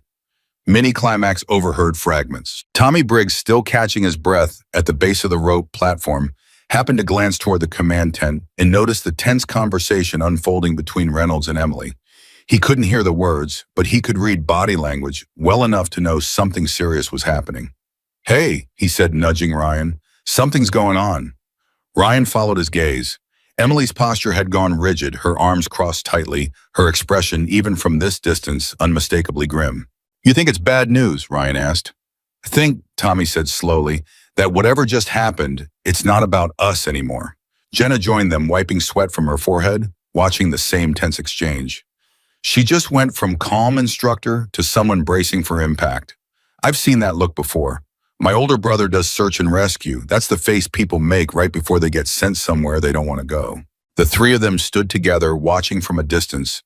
The training drill, momentarily forgotten as something far more consequential, seemed to unfold 30 meters away. Twist the news. Reynolds kept his voice low, but Emily's sharp intake of breath was audible, even from where the recruit stood watching. "When?" she asked. 6 hours ago, Reynolds said. Communication went dark during what should have been a routine humanitarian security detail. 4-person team embedded with an NGO medical convoy in a contested region. Last transmission indicated they were taking small arms fire and moving to a fallback position. Nothing since. Emily's jaw tightened. Location. "Classified beyond this conversation," Reynolds said. "But you know the region. You've operated there before. Who's the team lead?" Reynolds hesitated, and something in that hesitation made Emily's stomach drop before he even said the name. "Marcus Cole," he said quietly. Mini-climax, the ghost return. For a long moment, Emily said nothing at all. The name hung in the air between them, heavy with 3 years of history, with a night in a sandstorm with a wounded staff sergeant she had once saved with a blind shot fired through a wall of sand and chaos. "Marcus retired 18 months ago," she finally said. "He took a security contracting position. Told me it was supposed to be safer than active duty." "It was supposed to be," Reynolds said grimly, "until it wasn't." "Who else is on the team?" 3 contractors, former special operations, all vetted, all experienced. "But Emily, this isn't a straightforward extraction. The region's grown more volatile in the last 6 months. Whoever goes in after them needs someone who understands the terrain, the local factions, the exact kind of chaos that swallowed your team 3 years ago." Emily's eyes drifted unfocused toward the recruits, still standing near the rope course watching this conversation unfold with barely concealed anxiety. "You're asking me to go back," she said quietly. "I'm telling you," Reynolds said, "that Fleet Command specifically requested your involvement in planning the recovery operation. Your operational knowledge of that region is irreplaceable. But there is something else." "What else could there possibly be?" Reynolds hesitated again, and this time when he spoke, his voice carried a different kind of weight entirely. "They're not just asking for your planning expertise," he said. "They're asking whether you'd consider joining the recovery team directly. Field capacity, Overwatch position, same as before." Cliffhanger, the decision. Emily stood completely still, the desert wind tugging gently at the torn sleeve of her jacket, her mind clearly racing through calculations that had nothing to do with wind speed or elevation. "I haven't been in an active field role in over a year," she said slowly. "I'm aware. I have an ankle that still aches every time weather changes, a shoulder that hasn't fully recovered its range of motion. I'm not the same operator I was 3 years ago, Michael." "Nobody's asking you to be," Reynolds said. "They're asking whether you're willing to try anyway. Marcus Cole is out there somewhere in trouble with 3 other people counting on someone to come find them. And as far as Fleet Command is concerned, there's exactly 1 person alive who's already proven she can pull impossible shots out of impossible situations in that exact region." Emily looked past him toward the recruits, toward Ryan Caldwell and Jenna Ruiz and Tommy Briggs, all of them watching this exchange with expressions caught somewhere between confusion and dawning understanding that something much larger than their training evaluation had just entered the range. "Give me an hour," she said finally. "I need to finish something here first." Mini-climax returned to the recruits. Emily walked back toward the formation, her expression carefully composed despite the storm clearly churning behind her eyes. The recruits fell silent as she approached, sensing immediately that whatever conversation had just occurred carried weight far beyond their training exercise. Ma'am, Jenna said carefully, is everything all right? Emily considered the question for a long moment before answering. No, she said honestly, it's not, but that's not something any of you need to carry today. Was that about a real mission? Tommy asked, unable to help himself. Emily's silence was answer enough. The man who saved your life, Ryan said slowly, piecing something together. Marcus, the team leader from the story, is he? I'm not going to discuss operational details with recruits, Emily said, though her voice carried none of the sharpness the words might have suggested. What I will tell you is this. Everything I've spent today teaching you about character, about humility, about the difference between confidence and readiness, all of it exists because moments like the one I just walked away from happen more often than any of you realize. People you love end up in situations where the only thing standing between them and disaster is whether the person coming to help them actually learned the lessons that matter. She looked out at the formation, her gaze moving slowly across every face, lingering slightly longer on some than others. So, she said, straightening despite the visible ache in her shoulder, we're going to finish today's evaluation. And I want every single one of you to understand that what you do for the rest of this afternoon isn't just about passing a training exercise anymore. It's about proving to me, and more importantly to yourselves, whether you're the kind of person someone should be able to count on when everything goes wrong. Twist the stakes change. Whitfield stepped forward, glancing between Emily and Reynolds with obvious concern. Ma'am, if there's an active situation developing, do you need to step away from this evaluation entirely? Not yet, Emily said. Fleet Command needs planning input, not an immediate departure. I have time, but I intend to use that time to finish exactly what I came here to do. She turned back to the recruits, her voice regaining the calm, commanding authority that had defined every moment since she'd first walked onto this range that morning. New drill, she said. Full gear, full pace, and this time no partners assigned by me. You choose who you trust enough to have beside you when things go wrong. Choose carefully, because in about 90 seconds I'm going to introduce complications to this course that none of you are expecting, and the only thing that will get you through them is whether you picked the right person to stand beside. Ryan glanced at Tommy, then at Jenna, then somewhat unexpectedly extended his hand toward a recruit he'd barely spoken to all morning, a wiry young Marine candidate named Elena Vasquez, who had said almost nothing during the entire evaluation, but had quietly outperformed nearly everyone on the initial marksmanship drill. Partner up, Ryan asked. Elena studied him for a moment, clearly surprised by the request. You barely know me. I know you shot better than I did this morning, Ryan said, and I know I spent half of today being an arrogant idiot instead of paying attention to who actually deserved respect. I'd like to fix that, starting now. Elena's expression softened slightly. All right, Caldwell, don't make me regret it. Mini-climax complications begin. Whitfield activated a series of smoke canisters positioned along the course. Thick gray clouds billowing across the obstacles within seconds, dramatically reducing visibility in a rough approximation of the storm conditions Emily had described from her own operation years earlier. Move. Emily's voice cut through the chaos, sharp and commanding. Complications don't wait for convenient timing. Neither should you. Recruits scrambled through the reduced visibility, coughing against the acrid smoke gear, rattling against their bodies as they navigated obstacles they could barely see. Ryan grabbed Elena's sleeve at one point, steering her away from a sandbag barrier she hadn't seen through the haze.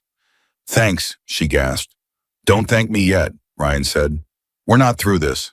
Jenna and Sarah pushed through together, calling coordinates to each other in short, clipped bursts that echoed the exact kind of communication Emily had described from her own team years earlier, proof that some lesson from the morning story had already sunk in deep enough to change how they operated under pressure. Tommy partnered with a recruit named Marcus Webb, hit the low-crawl trench just as another smoke canister ignited nearby, and for a terrifying moment completely lost his bearings in the churning gray haze. Webb, he shouted. Where are you? Here, came the reply, muffled and distant. Follow my voice. Tommy crawled forward blindly, panic edging into his chest, until a hand suddenly gripped his shoulder and pulled him the final few feet toward clearer air. Got you, Webb said, breathing hard. Told you I wasn't leaving without you. Mini-climax Ryan's test. The final obstacle waited at the edge of the smoke-obscured course, a rope bridge suspended over a sandpit deliberately positioned to test balance and composure under the exact kind of blind, disorienting conditions Emily had survived years earlier. Ryan reached it first. Elena close behind him, both of them coughing from the lingering smoke exhaustion, pulling at every muscle beneath the weight of their gear. "You go first," Ryan said. "I'll stabilize the ropes from this end." "Caldwell, that's not how the exercise works. We're supposed to cross together." "I know how it's supposed to work," Ryan said. "But your balance is better than mine. And if this bridge is as unstable as it looks, I'd rather know that before you're 40 feet up instead of after." Elena hesitated, studying him for a long moment. The same wiry young woman who had barely spoken to him all morning, suddenly seeing something in Ryan Caldwell that hadn't been visible at dawn. "All right," she said finally, "but you're right behind me. No heroics." "No heroics," Ryan agreed. She crossed carefully, testing each section of rope before committing her full weight, and when she reached the far side safely, she turned back and extended a hand toward Ryan for his own crossing, an unspoken acknowledgement that whatever tension had existed between them that morning had genuinely dissolved into something resembling trust. Emily, watching from the sidelines with Reynolds standing quietly beside her, made a small note in her notebook. "That's the kid from this morning," Reynolds observed, "the one who mocked your jacket." "It is," Emily confirmed. "Looks like the lesson landed." "Looks like it," Emily agreed, "though lessons like that only stay landed if you keep choosing them every single day, long after the training range is gone." Twist the announcement. As the last recruits finally staggered across the finish line, coughing and exhausted smoke slowly clearing around them, Emily called the entire formation together one final time. Her expression had grown serious again, the earlier warmth from watching their progress replaced by something heavier. "You did well today," she said. "Better than I expected, if I'm honest. Some of you walked onto this range this morning believing your talent alone would carry you through anything. I hope you leave today understanding that talent is just the entry price. Character is what actually gets you through the door." She paused, glancing briefly toward Reynolds, who gave her a small, understanding nod. "I need to tell you something," she continued, "and I need you to understand why I'm telling you instead of simply walking away quietly the way I usually would." The recruits waited, sensing the shift in her tone. 3 years ago in a sandstorm, most of you have now heard about in more detail than any official report will ever contain, I served alongside a team leader named Marcus Cole, the man who trusted me to make an impossible shot, blind, who bled from a gunshot wound, while trusting 6 lives to a decision I made in less than 4 seconds. He survived that night because of trust communication and the willingness of every single person on that team to do their quote even when everything had gone wrong. She let the words settle before continuing.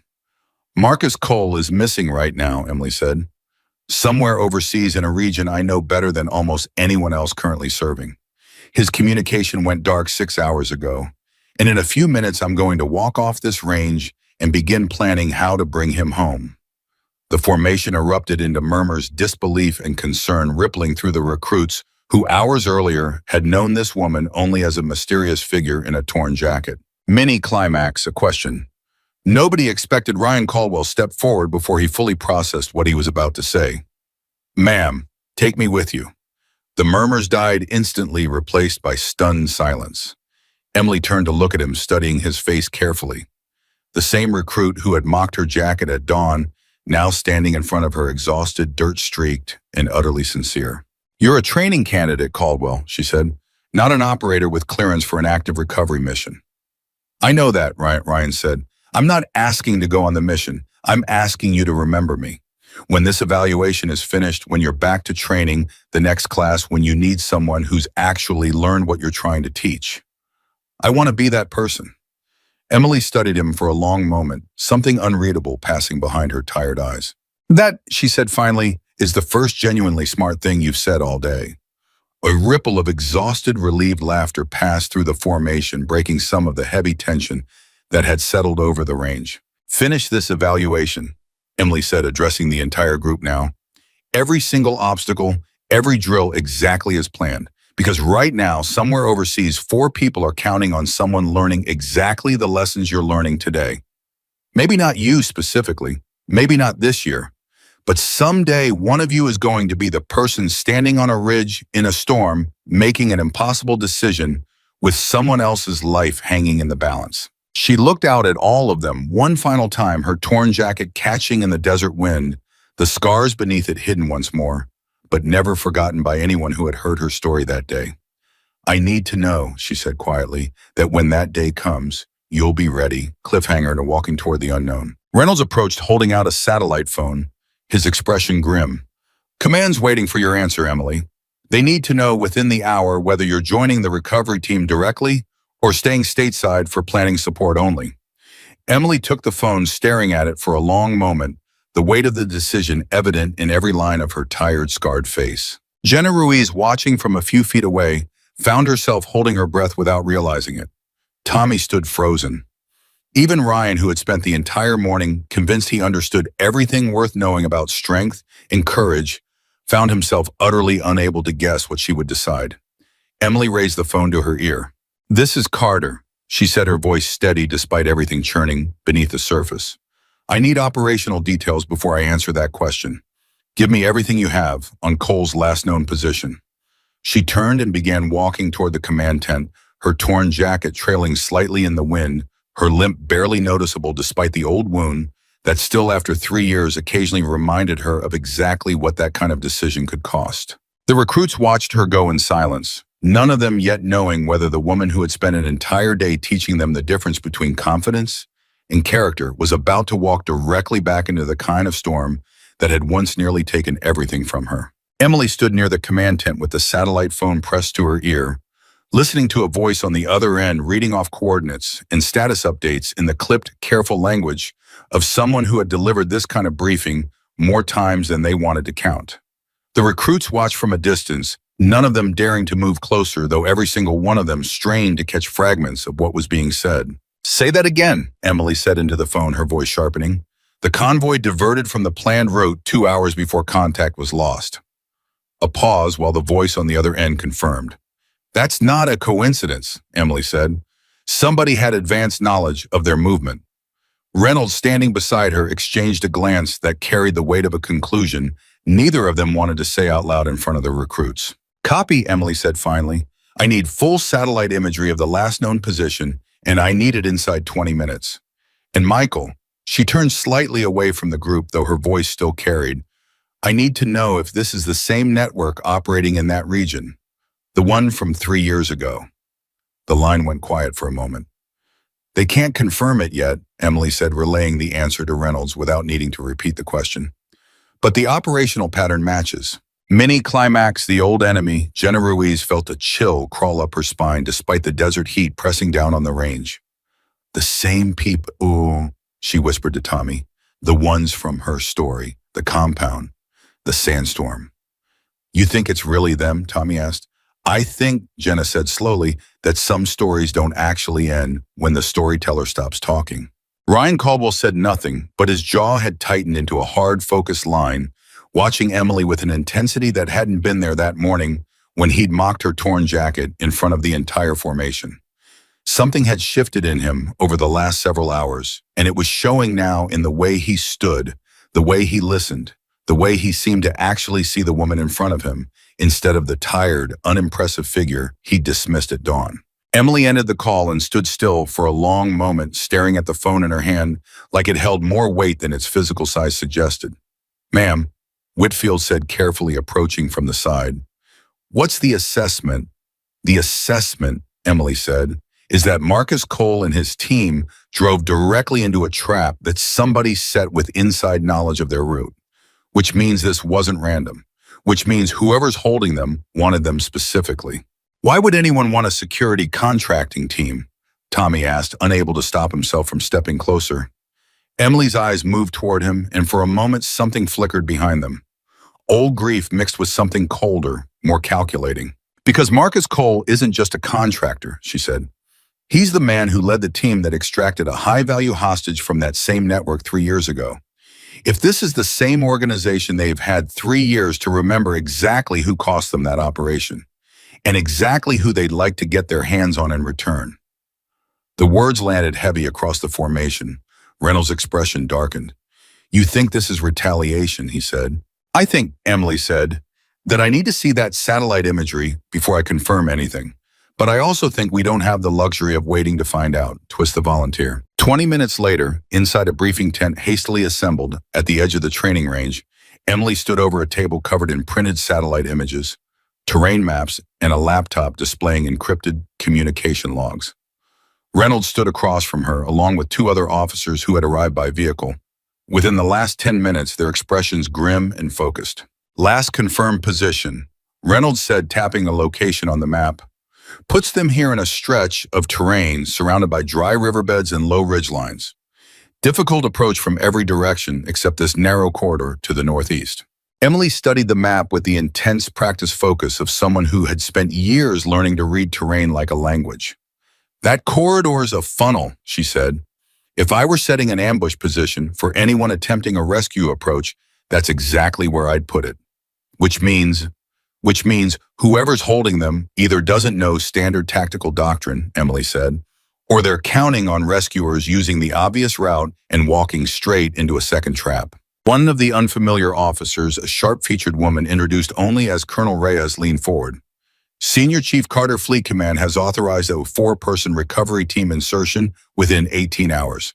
We need your decision on field participation before we finalize personnel.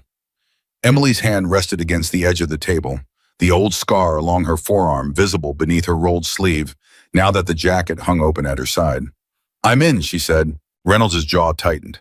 Emily, your last field evaluation was 14 months ago. Your shoulder mobility is still documented as restricted in your last physical.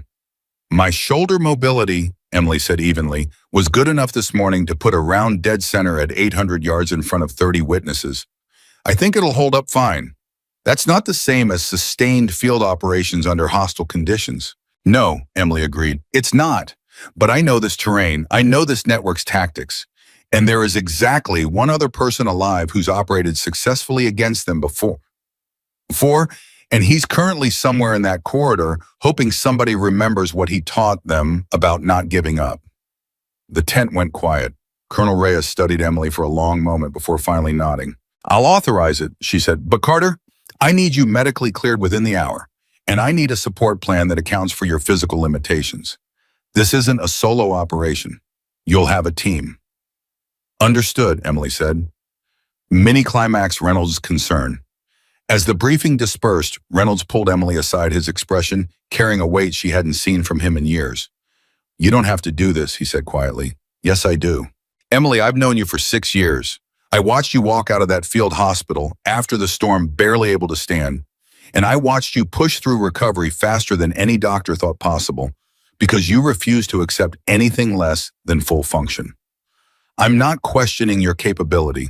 I'm questioning whether you actually want to go back into that region or whether you feel like you owe it to Danny's memory to keep proving something that doesn't need proving anymore. Emily's expression tightened, and for a moment the disciplined calm slipped just enough to reveal something raw underneath. Marcus Cole bled out half his blood supply on a valley floor because I made a shot nobody thought was possible, she said. He trusted me with his life and the lives of 5 other men that night, and I brought every single one of them home. If he's out there right now, scared, wounded, wondering if anyone's coming, I am not going to be the person who decided training recruits mattered more than finishing what I started with him 3 years ago. And if something happens to you this time, Reynolds asked quietly, what happens to everything you were trying to teach these recruits about the difference between courage and recklessness? Emily held his gaze for a long moment. Then they'll learn, she said, that sometimes courage means walking back into the exact storm that nearly killed you, because the alternative is living with the knowledge that you could have helped and chose safety instead. Reynolds didn't have an answer for that. He simply nodded once and stepped back. Cliffhanger, the recruits learned the plan. Word spread through the formation quickly, the way important information always seemed to find its way to every corner of a base within minutes, despite official channels insisting otherwise. By the time Emily emerged from the briefing tent, every recruit stood waiting, restless energy replacing the exhaustion from the morning's obstacle course. You're going, Jenna said, not quite a question. I am, Emily confirmed. When insertion is planned within 18 hours. Emily's eyes moved across the formation, settling briefly on each face, which means this evaluation is officially concluded early. I need every one of you to understand something before I leave this range. She stepped closer, and something in her posture commanded absolute attention, despite the exhaustion visible in every line of her face. Today was never really about marksmanship, she said. It was never really about obstacle courses or timed drills. It was about finding out who you are when the easy assumptions get stripped away. Some of you learned that lesson through humility. Her gaze flicked briefly toward Ryan. Some of you learned it through struggle. All of you are walking away from this range today different than you walked onto it this morning, whether you realize it yet or not. Ma'am, Ryan said, suddenly stepping forward. Let me help. Not in the field. I know I don't have clearance for that. But there has to be something. Communications, support, logistics, anything. Emily studied him for a long moment. The same recruit who had grabbed her jacket collar that morning, now standing in front of her, with genuine desperate sincerity in his expression. There is something, she said slowly. Twist an unexpected assignment. Colonel Reyes mentioned they're short-staffed on the operations planning cell, Emily said. Analysts who can process satellite imagery cross-reference terrain data track communication patterns. It's not field work, Caldwell. It's a desk, but it's a desk that could genuinely make the difference between this recovery succeeding or failing. Ryan's expression shifted disappointment, flickering briefly before something more determined replaced it. I'll take it, he said immediately. You don't even know what it involves yet. I don't care, Ryan said. This morning I laughed at you because I thought strength only looked one way. I'm not making that mistake again. If a desk is where I can actually help, then that's where I want to be.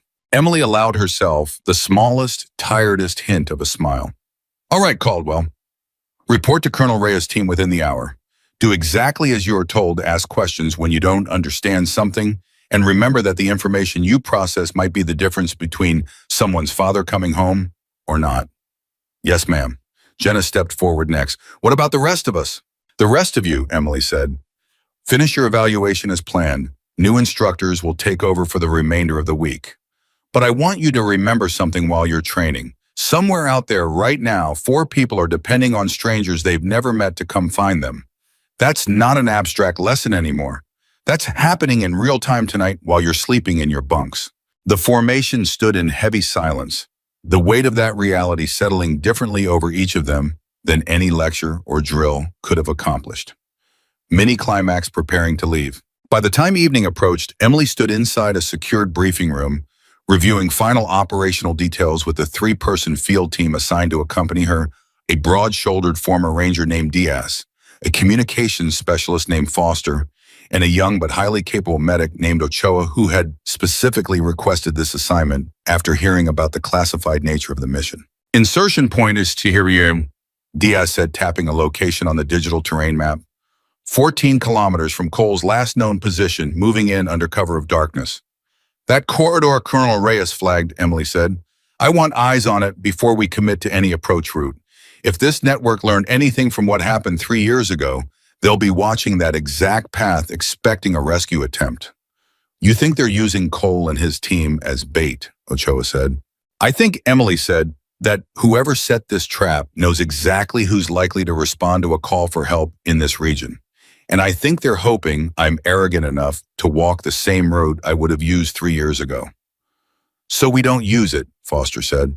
We use the terrain nobody expects, Emily said, tracing a different path across the map, one that wound through significantly rougher ground, longer, more exhausting, but far less predictable.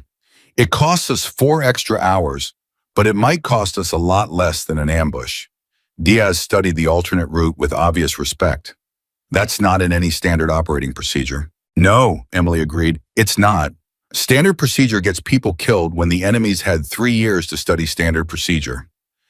Twist a message from the past. As the team finalized their approach plan, a notification chimed on the secure laptop in front of Foster, who frowned at the screen for a moment before looking up sharply. Senior Chief, he said, you need to see this. Emily crossed the room and leaned over his shoulder.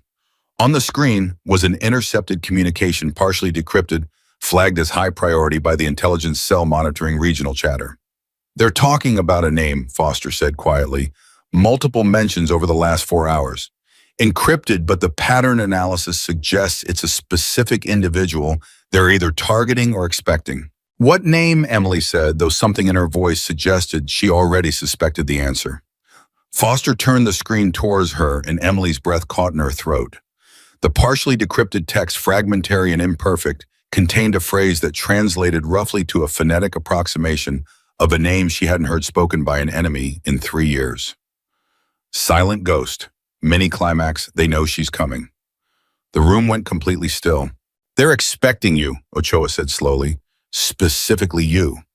That's not possible, Diaz said. Nobody outside a classified circle knows that designation. Somebody clearly does, Emily said, her voice tight with controlled tension, which means either there's a security breach somewhere in our own operational chain, or this network has been planning something involving me specifically for a very long time. 3 years is a long time to hold a grudge, Foster said quietly.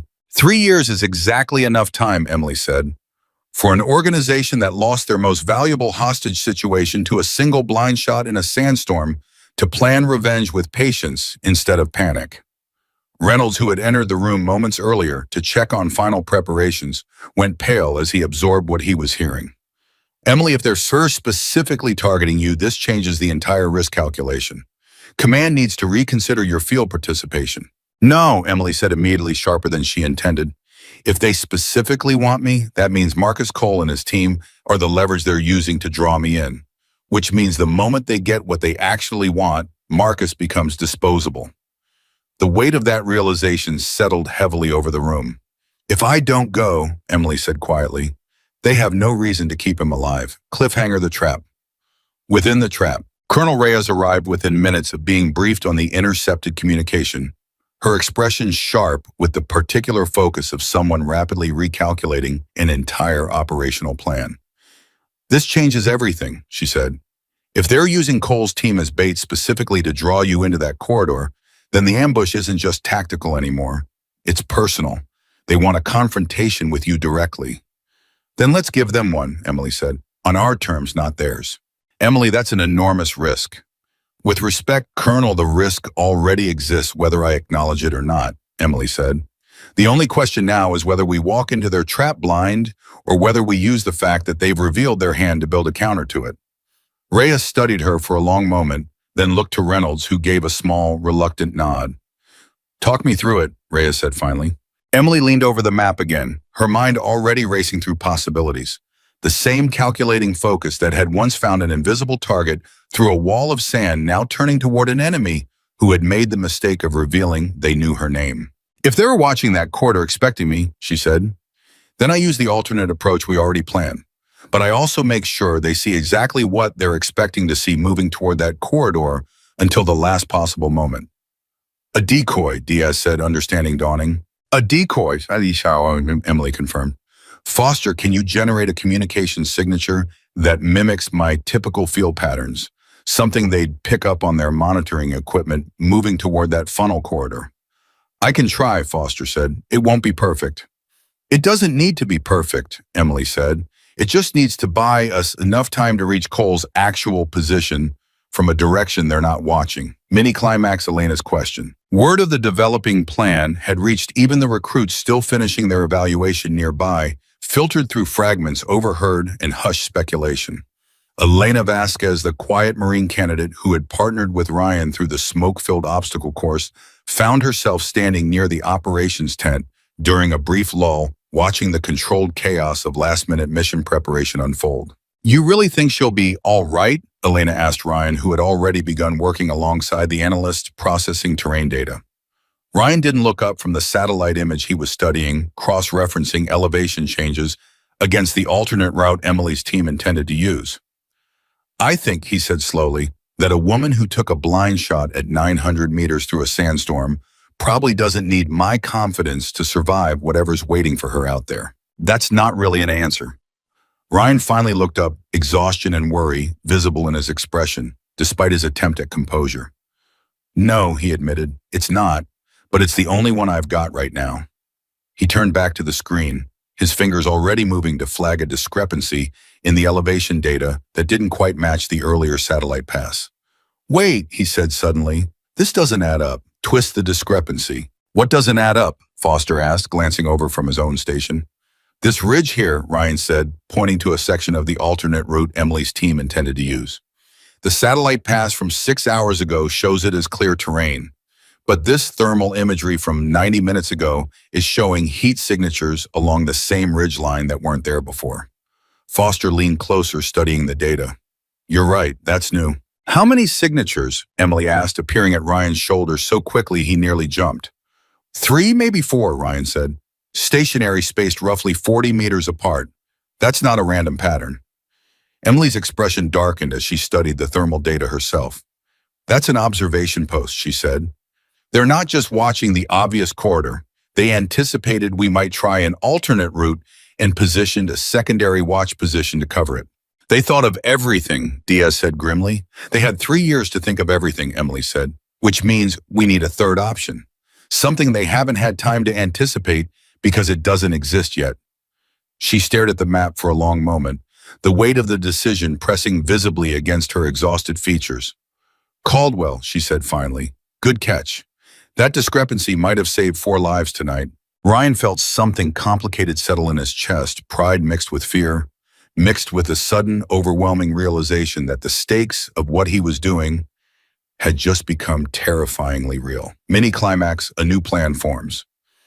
If they've got eyes on both the obvious corridor and our alternate route, Emily said, studying the terrain with renewed intensity, then our only remaining option is the one path nobody would consider viable. She traced a line across the map that made even Diaz, the most experienced field operator in the room, visibly tense. That's a direct approach across open desert, he said. No cover for nearly 6 kilometers. In daylight, that's suicide. Even at night, with thermal capability on their side, we'd be exposed the entire way.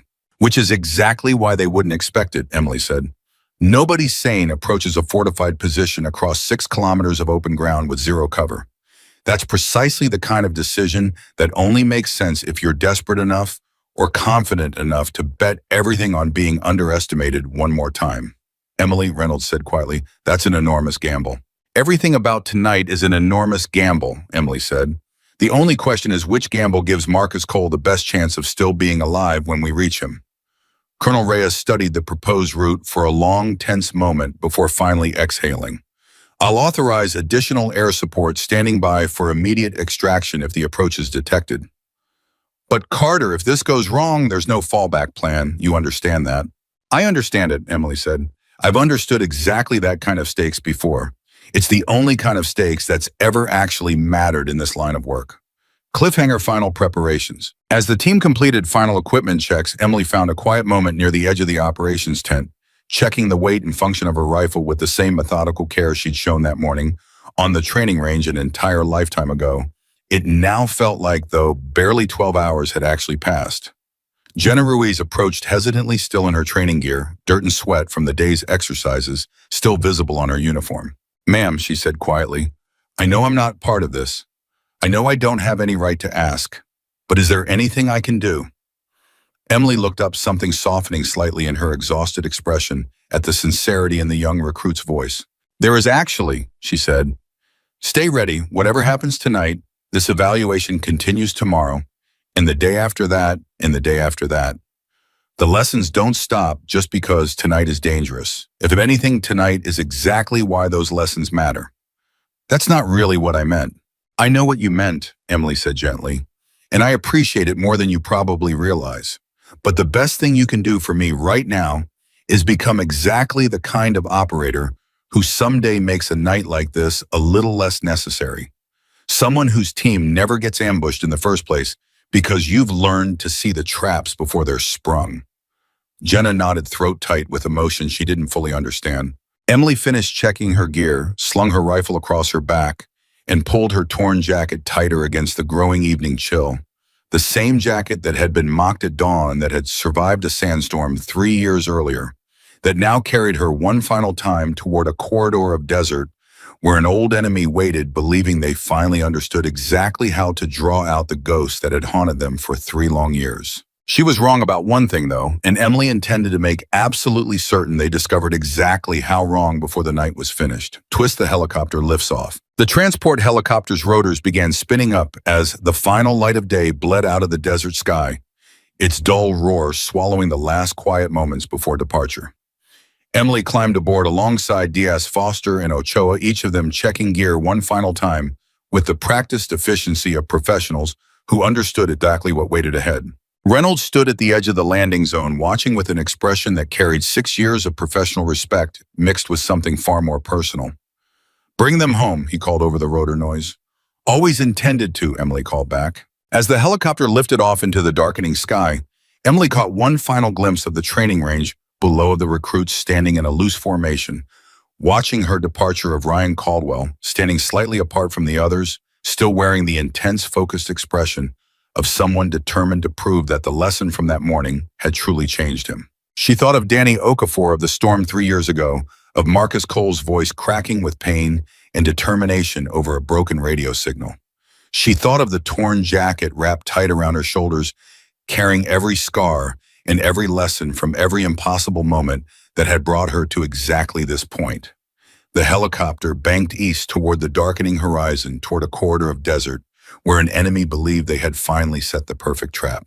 They had no idea that the woman flying toward them had already survived their worst, and had spent 3 years since then learning exactly how to make sure it never happened to anyone else again. Below on the quiet training range, Ryan Caldwell watched the helicopter's lights disappear into the darkness and found himself praying for the first time in longer than he could remember that the universe would show mercy to a woman who had spent her entire life refusing to ask for any. The helicopter cut through the darkness at low altitude. Engines throttled back as much as possible to minimize the sound signature carrying across the open desert below. Emily sat with her rifle across her knees, eyes closed, running through the approach plan one final time. Every variable, every contingency, every worst-case scenario she could imagine layered on top of the ones Diaz and Foster had already wargamed during the flight. 10 minutes to insertion point, the pilot's voice crackled through her headset. Emily opened her eyes. Across from her, Ochoa checked his medical kit for the third time, hands moving with the nervous energy of someone who understood exactly what kind of injuries he might be treating within the hour. Diaz sat perfectly still, the calm of a man who had done this enough times that stillness had become its own kind of readiness. "Talk to me about Cole," Emily said, breaking the tense silence. "Anything in his file that changes our approach." "Nothing new," Foster said, scrolling through data on a tablet shielded from outside light. "Former staff sergeant, 6 years special operations before transitioning to contracting. Wife, 2 kids back stateside. According to his contract file, he specifically requested assignments in this region. Something about wanting to finish what he started." Emily's jaw tightened. "He never mentioned that to me." "Would it have changed anything?" "No," Emily admitted, "but I would have told him he was an idiot for coming back here voluntarily." "Takes one to know one," Diaz said quietly, and despite everything, the corner of Emily's mouth twitched into something almost like a smile. Mini-climax wheels down. The helicopter touched down in a shallow depression, 11 kilometers from the target position, rotors kicking up a storm of dust that swallowed the aircraft completely for several seconds before the team disembarked and the helicopter lifted away into the darkness, leaving them alone in absolute silence. "Radio check," Emily whispered. "Foster up. Diaz up. Ochoa up." "Overwatch is up," Emily confirmed, her voice barely audible even to the team standing beside her. "We move on my mark. 6 kilometers of open ground. No cover. No margin for noise discipline failures. If anyone's compromised, we do not stop for extraction. We push forward and complete the mission."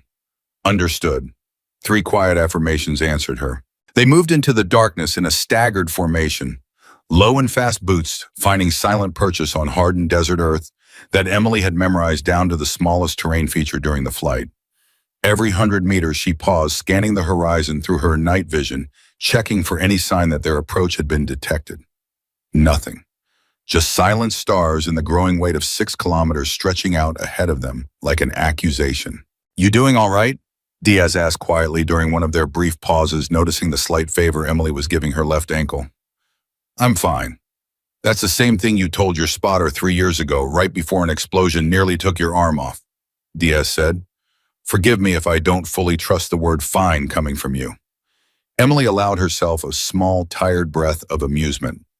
"Fair point. It aches. It'll hold." "That's better." They pushed forward.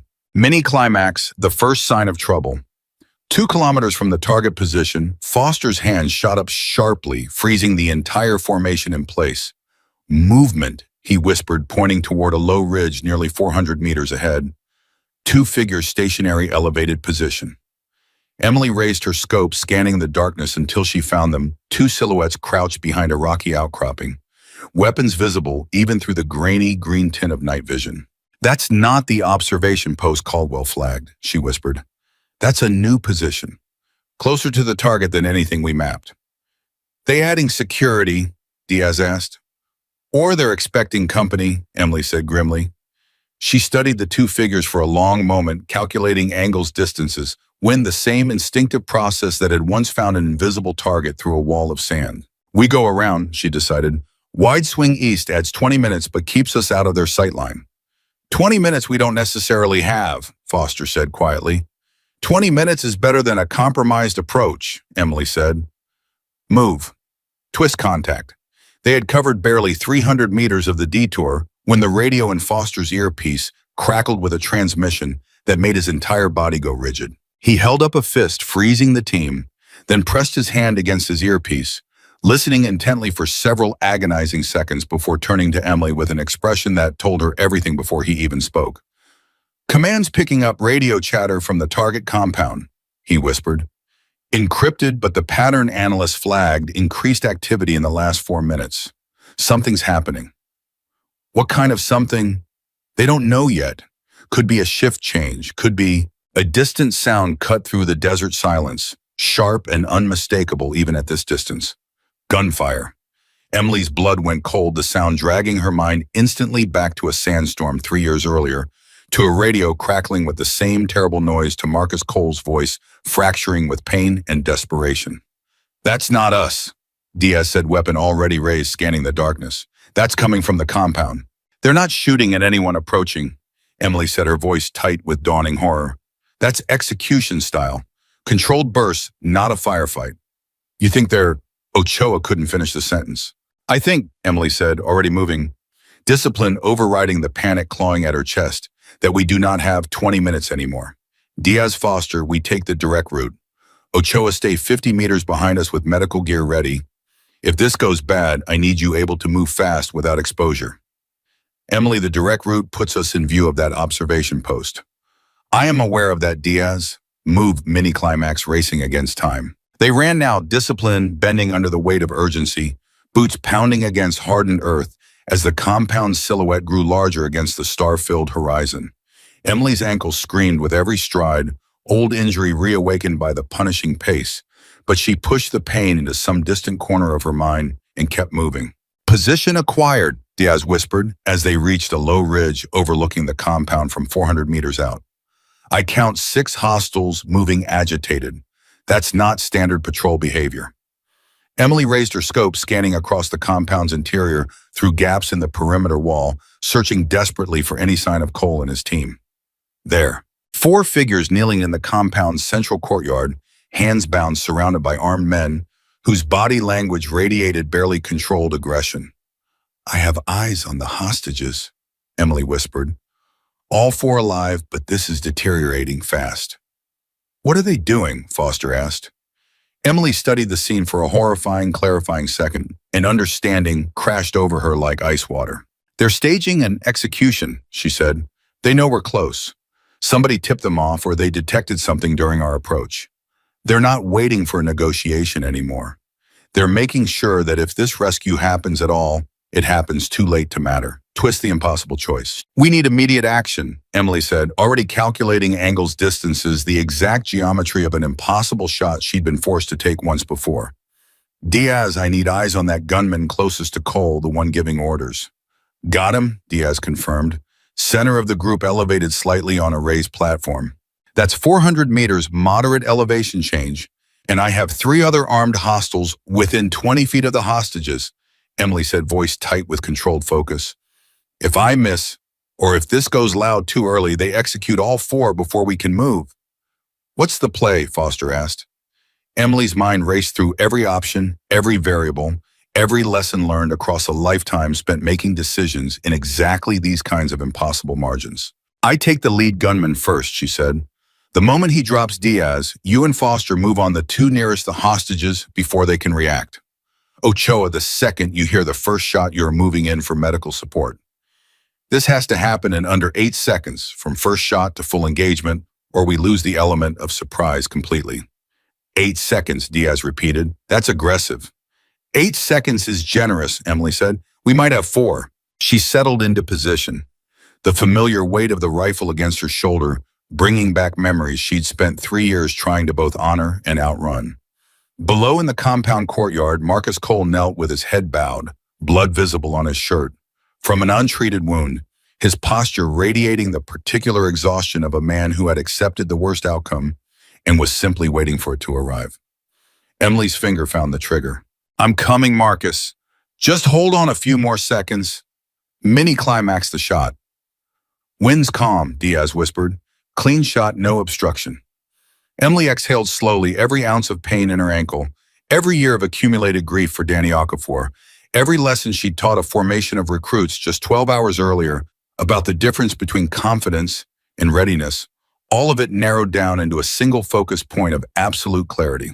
She fired. The lead gunman dropped instantly, and the compound erupted into immediate chaos. Diaz and Foster surged forward exactly as planned, weapons raised, moving with brutal efficiency that eliminated the two nearest threats within seconds of Emily's shot landing.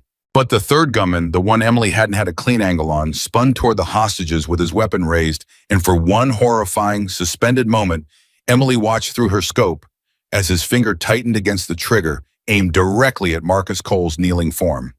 No, she shouted, already firing again, the shot cracking across the desert night a fraction of a second before the gunman could complete his own. Her round found him first. He fell. The compound went silent, except for the ringing echo of gunfire fading into the desert darkness, and the frantic, desperate sound of 4 bound hostages realizing all at once that they were still alive. Twist Marcus, Emily was moving before she'd even fully processed that the immediate threat had been eliminated, sprinting down the ridge toward the compound with a speed that ignored every scream of protest from her injured ankle. Clear, Diaz called from inside the compound wall. Perimeter secure, no additional hostiles. Emily burst through the compound gate and found Marcus Cole exactly where she'd seen him through her scope, slumped forward, hands still bound, blood soaking through his shirt from a wound that looked far worse up close than it had through magnified optics. Marcus, his head snapped up at the sound of her voice, disbelief and exhaustion warring across his features as recognition dawned. Emily, his voice cracked barely more than a whisper. That's not possible. You're supposed to be training recruits, she said, already cutting through the rope, binding his wrists with quick, practiced motions. I know. Change of plans. You came, he said, and something in his voice broke entirely. 3 weeks of captivity and terror, finally cracking through the discipline that had held him together until this exact moment. I told them you wouldn't. I told them there was no way anyone even knew where we were. I always know where to find you, Marcus, Emily said, her own voice thick with emotion she didn't have time to fully process yet. You're not getting rid of me that easily. Ochoa arrived seconds later, immediately assessing Marcus's wound with practiced urgency.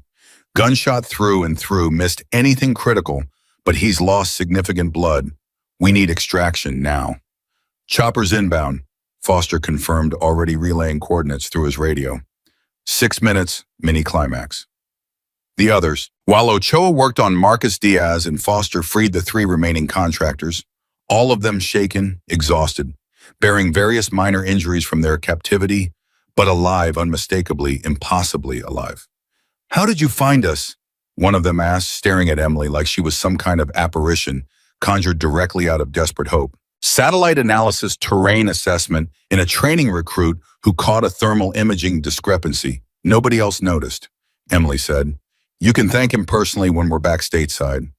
Recruit, Marcus managed a weak, disbelieving laugh despite his obvious pain. You brought a training class into an active recovery operation. I brought the lessons from a training class, Emily corrected. The recruit stayed safely behind a desk exactly where he belonged, twist the warning. As Ochoa finished stabilizing Marcus for transport, Foster's radio crackled urgently. Senior Chief, we've got a problem, he said, listening intently to whatever was coming through his earpiece. Command's picking up vehicle movement approximately 8 kilometers out, moving toward this position at high speed. Reinforcements, Diaz said grimly. How many vehicles? 3, maybe 4. ETA approximately 11 minutes. Emily's mind raced through the math instantly. Chopper's 6 minutes out. We need to be airborne before that convoy arrives. Marcus needs stable ground for extraction, Ochoa said.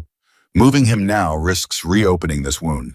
Moving him is still safer than staying here when armed reinforcements arrive, Emily said. Anita.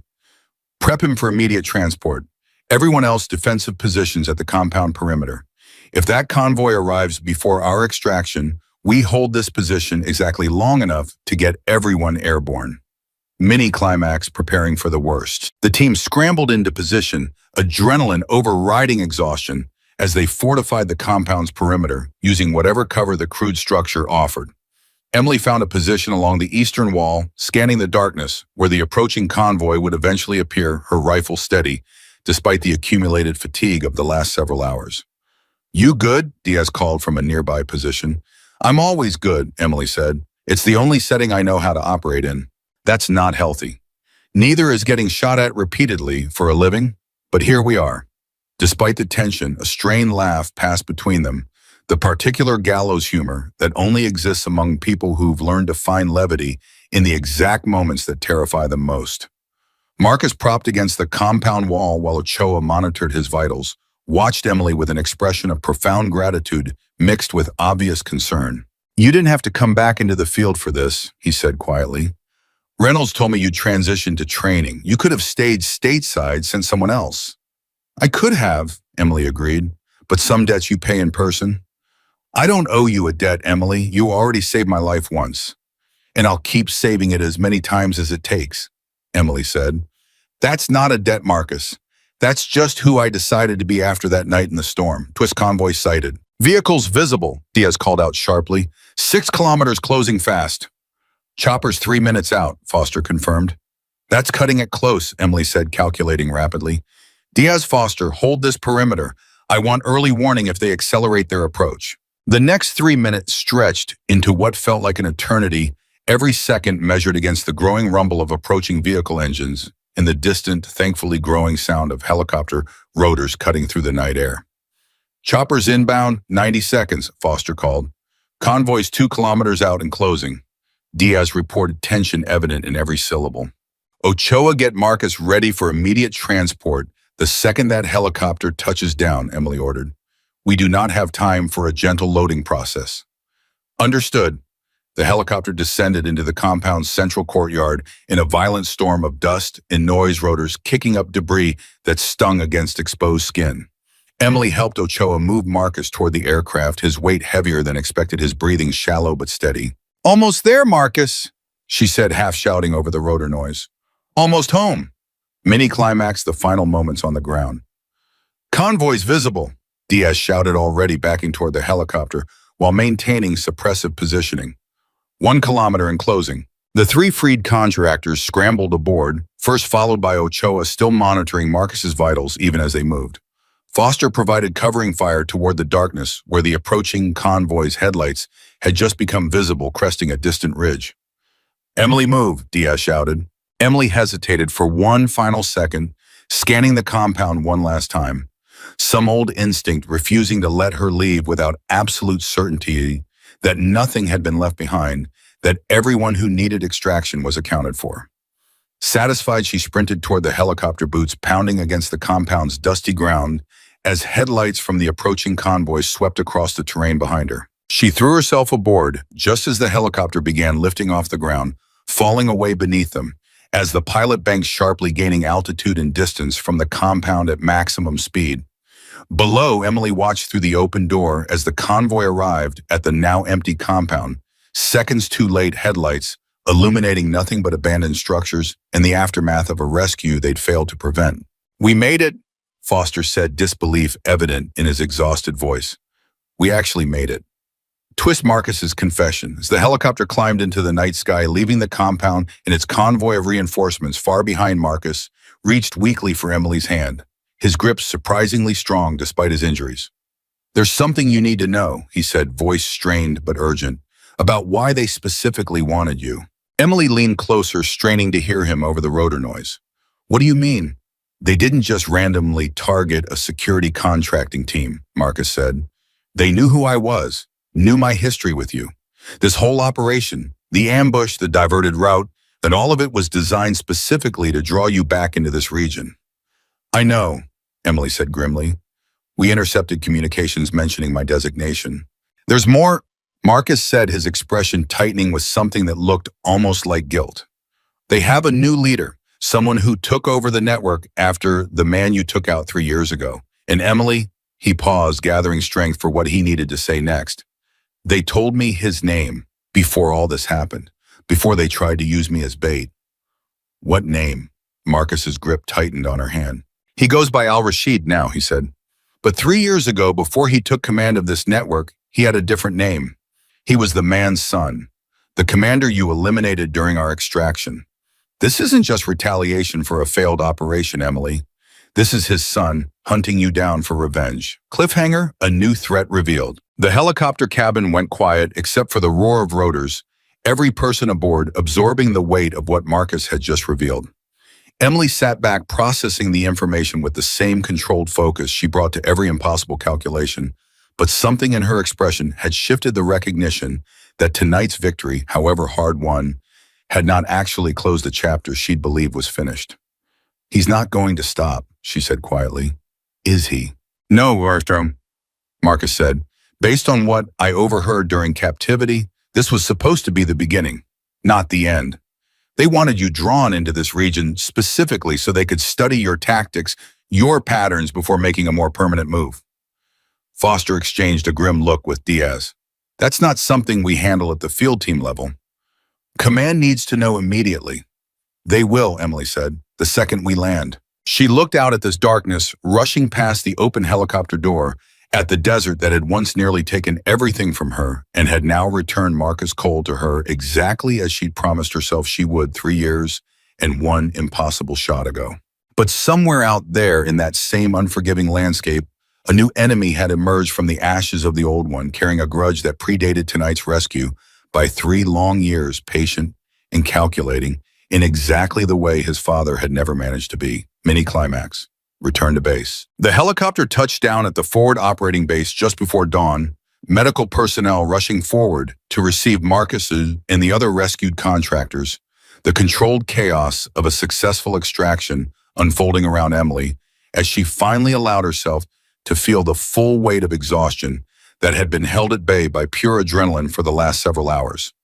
Reynolds was waiting on the tarmac, his relief evident even through his carefully maintained composure. You did it, he said as Emily approached her torn jacket, now stained with dust and dried blood that wasn't entirely her own. All 4 alive. All 4 alive, Emily confirmed, though her voice carried none of the triumph the words might have suggested. What's wrong? Emily relayed Marcus's revelation, quickly watching Reynolds' expression darken with the same grim understanding that had settled over the helicopter cabin during the flight back. This isn't finished, Reynolds said slowly. No, Emily agreed. It's not. What do you need? Emily looked out toward the horizon where the first hints of sunrise were beginning to color the sky, thinking of a training range 12 hours and an entire lifetime away, thinking of recruits who had spent a single day learning lessons that had once taken her years and immeasurable loss to fully understand. I need time, she said, to finish teaching the people who are going to be the ones facing whatever comes next. Because based on what Marcus just told me, this isn't a threat that ends with tonight's rescue. It's a threat that's just getting started. Twist the recruits, learn the outcome. Back at the training facility, word of the successful rescue spread through the recruit formation within hours, carried by official communications that Reynolds authorized specifically to give the exhausted, anxious trainees the resolution they'd been desperately waiting for. Ryan Caldwell was still hunched over the analysis station when the notification came through, having barely slept during the night, refusing to leave his post until word arrived one way or another about the mission's outcome. They made it. Foster's voice came through the secure line patched through from the forward base. All 4 hostages alive. Cole's stable in surgery now, but expected to make a full recovery. Ryan felt something release in his chest that he hadn't fully realized he'd been holding all night. A tension that had settled deep into his bones the moment that helicopter disappeared into the darkness 12 hours earlier. And Senior Chief Carter, he asked, unable to keep the urgency from his voice. Exhausted, Foster said, injured but stable. She's the reason all four of them are alive right now, Caldwell. That thermal discrepancy you flagged it saved this entire operation from walking into a second ambush. Ryan sat back in his chair, the weight of that statement settling over him with profound, humbling force. 12 hours ago, he'd been a recruit mocking a torn jacket.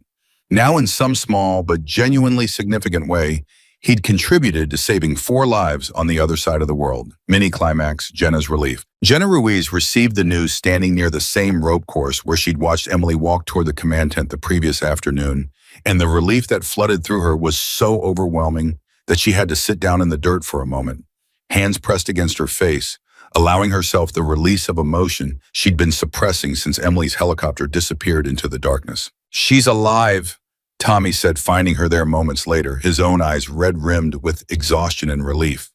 "She actually did it." "Of course she did it," Jenna said, wiping at her eyes with the back of her hand. "Did you really think someone who took a blind shot in a sandstorm wouldn't figure out how to survive one more impossible mission?" "I don't know," Tommy admitted. 12 hours ago, I thought she was some tired old instructor in a torn jacket. Now I don't know what to think anymore, except that I want to become exactly the kind of person she is." That, Jenna said, is probably the entire point of everything that happened yesterday. Twist Ryan's realization. That evening, as the recruits gathered for what remained of their evaluation, now conducted by a new set of instructors, while Emily remained overseas coordinating the ongoing threat assessment, Ryan found himself standing near the same firing line where he'd mocked Emily's torn jacket less than 24 hours earlier. "You all right?" Elena asked, noticing his distant expression. "I keep thinking about what she said," Ryan admitted, "about talent being the entry price and character being what actually gets you through the door. I spent my whole life thinking talent was enough, that being good at something automatically made me somebody worth respecting. And now I understand that being good at something just means you have the opportunity to prove whether you're actually worth respecting," Ryan said. "The talent doesn't mean anything by itself. It's what you do with it, who you become because of it, that actually matters." Elena studied him for a long moment, something like genuine respect visible in her expression for the first time since they'd met. "That's a pretty significant realization for one day," she said. "Yeah, well," Ryan managed a tired, genuine smile. "I had a pretty significant teacher." Mini-climax a week later. 7 days passed before Emily finally returned to the training facility, her arm now bearing a fresh line of stitches beneath her jacket sleeve. Her limp slightly more pronounced than before, but her expression carrying the particular calm of someone who had faced down an old ghost and walked away having settled the debt she'd carried for 3 years. The recruits gathered to greet her, an unusual breach of standard protocol that Reynolds allowed without comment, understanding that some moments mattered more than procedure. "Marcus Cole made it through surgery," Emily announced without preamble, her voice carrying easily across the gathered formation. "Full recovery expected. He's already complaining about missing time with his daughters, which I'm choosing to interpret as a very good sign." A ripple of relieved laughter passed through the recruits. "The network responsible for the ambush has been identified and flagged for continued intelligence monitoring." She continued, "This isn't finished. It may never be entirely finished. But 4 people came home who weren't supposed to, and that matters more than any operational complications still ahead of us." Twist recognition. Captain Reynolds stepped forward, holding a small case that immediately drew every recruit's attention. "Senior Chief Carter has requested," he said, "that this recognition go not to herself, but to the recruit whose analytical work directly contributed to the mission's success." Ryan Caldwell felt every eye in the formation turned toward him, and something in his chest tightened with a mixture of disbelief and overwhelming humility. "Caldwell," Emily said, "step forward." He did, though his legs felt strangely unsteady beneath him. 24 hours ago," Emily said, addressing the entire formation while looking directly at Ryan. "This recruit stood on this exact range and mocked a torn jacket, convinced that strength only looked one way.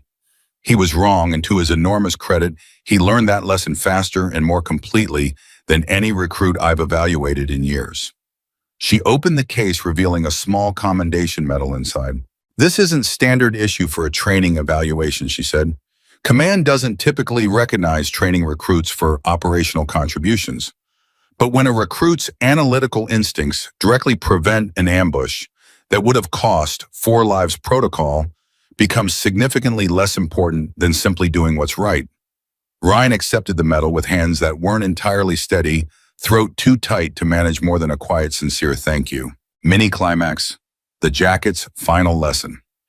As the formation began to disperse, Emily called out once more, drawing everyone's attention back toward her. "One more thing," she said, reaching into her canvas bag and withdrawing a folded piece of fabric that every recruit immediately recognized. Her torn jacket. "I've worn this jacket for 3 years," she said. "Through operations I'll never be able to fully discuss. Through grief I never expected to carry through a rescue mission last week that closed one chapter of my life, while opening another I didn't ask for, but intend to see through regardless." She held the jacket up slightly, running her thumb along the rough, imperfect stitching that had held it together through everything. "Some of you laughed at this jacket the first time you saw it," she said. "I understand why.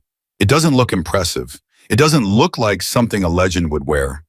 But that's exactly the point I need every single one of you to understand before you leave this training facility and go on to serve wherever your careers take you." She looked out at the formation, her gaze moving slowly across every face, cataloging the exhaustion, the growth, the transformation that had unfolded across these past several days. "The people who look the most unimpressive are often carrying the heaviest weight," she said. "The quiet ones, the tired ones, the ones wearing torn jackets instead of shiny new gear, they have usually already survived the exact thing you're training to face. Respect isn't something you extend based on how someone looks walking onto a range at dawn. It's something you extend because you've learned the hard way, if necessary, that appearances tell you almost nothing about what someone has actually survived." Twist a final question. Tommy Briggs raised his hand hesitantly. "Ma'am, will you keep wearing it, the jacket I mean, even after everything?" Emily considered the question for a long moment, her fingers still resting against the worn fabric. "Yes," she said finally, "until it finally falls apart completely, and probably even after that in some form or another, because this jacket doesn't just remind me of what I've survived, it reminds me of who I want to keep being.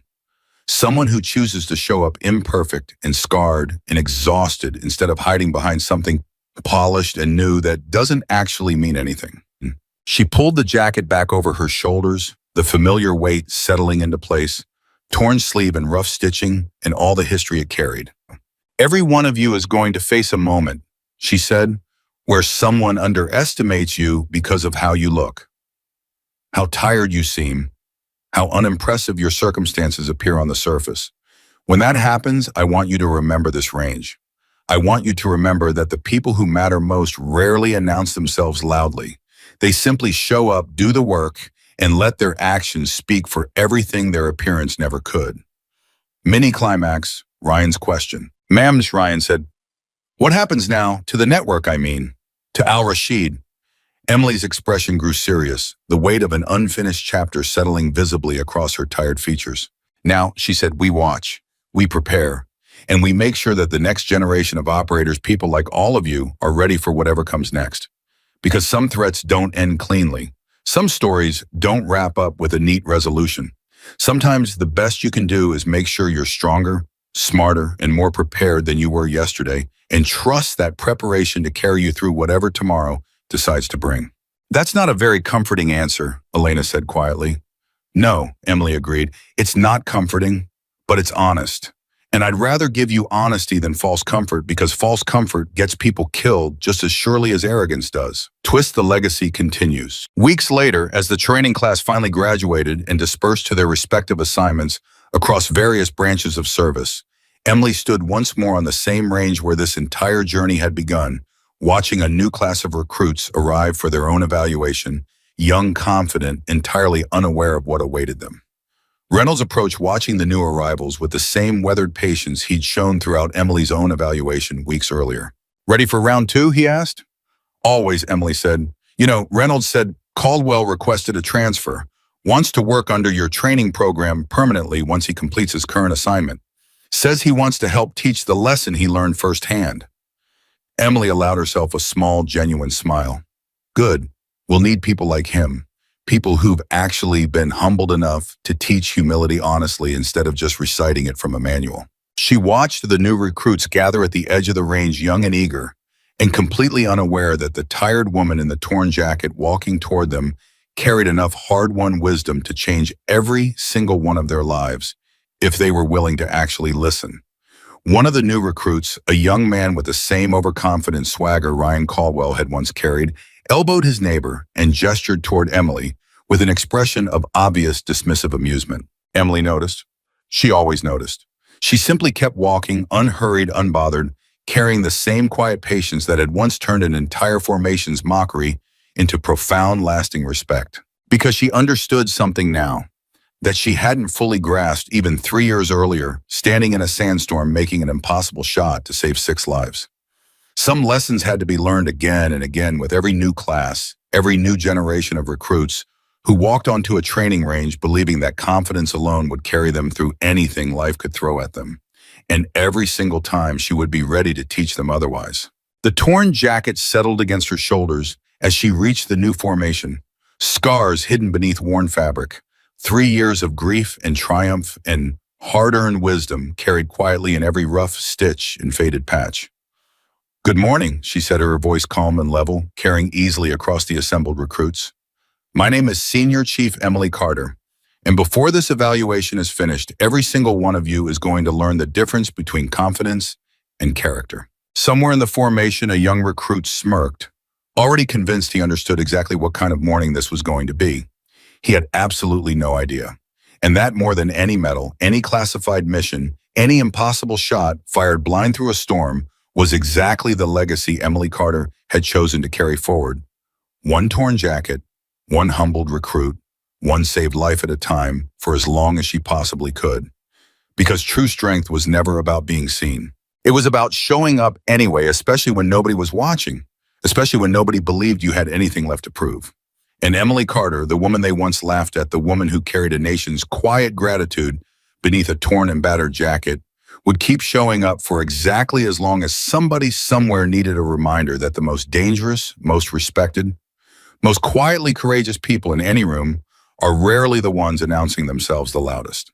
They are simply the ones who never stop choosing to stand back up.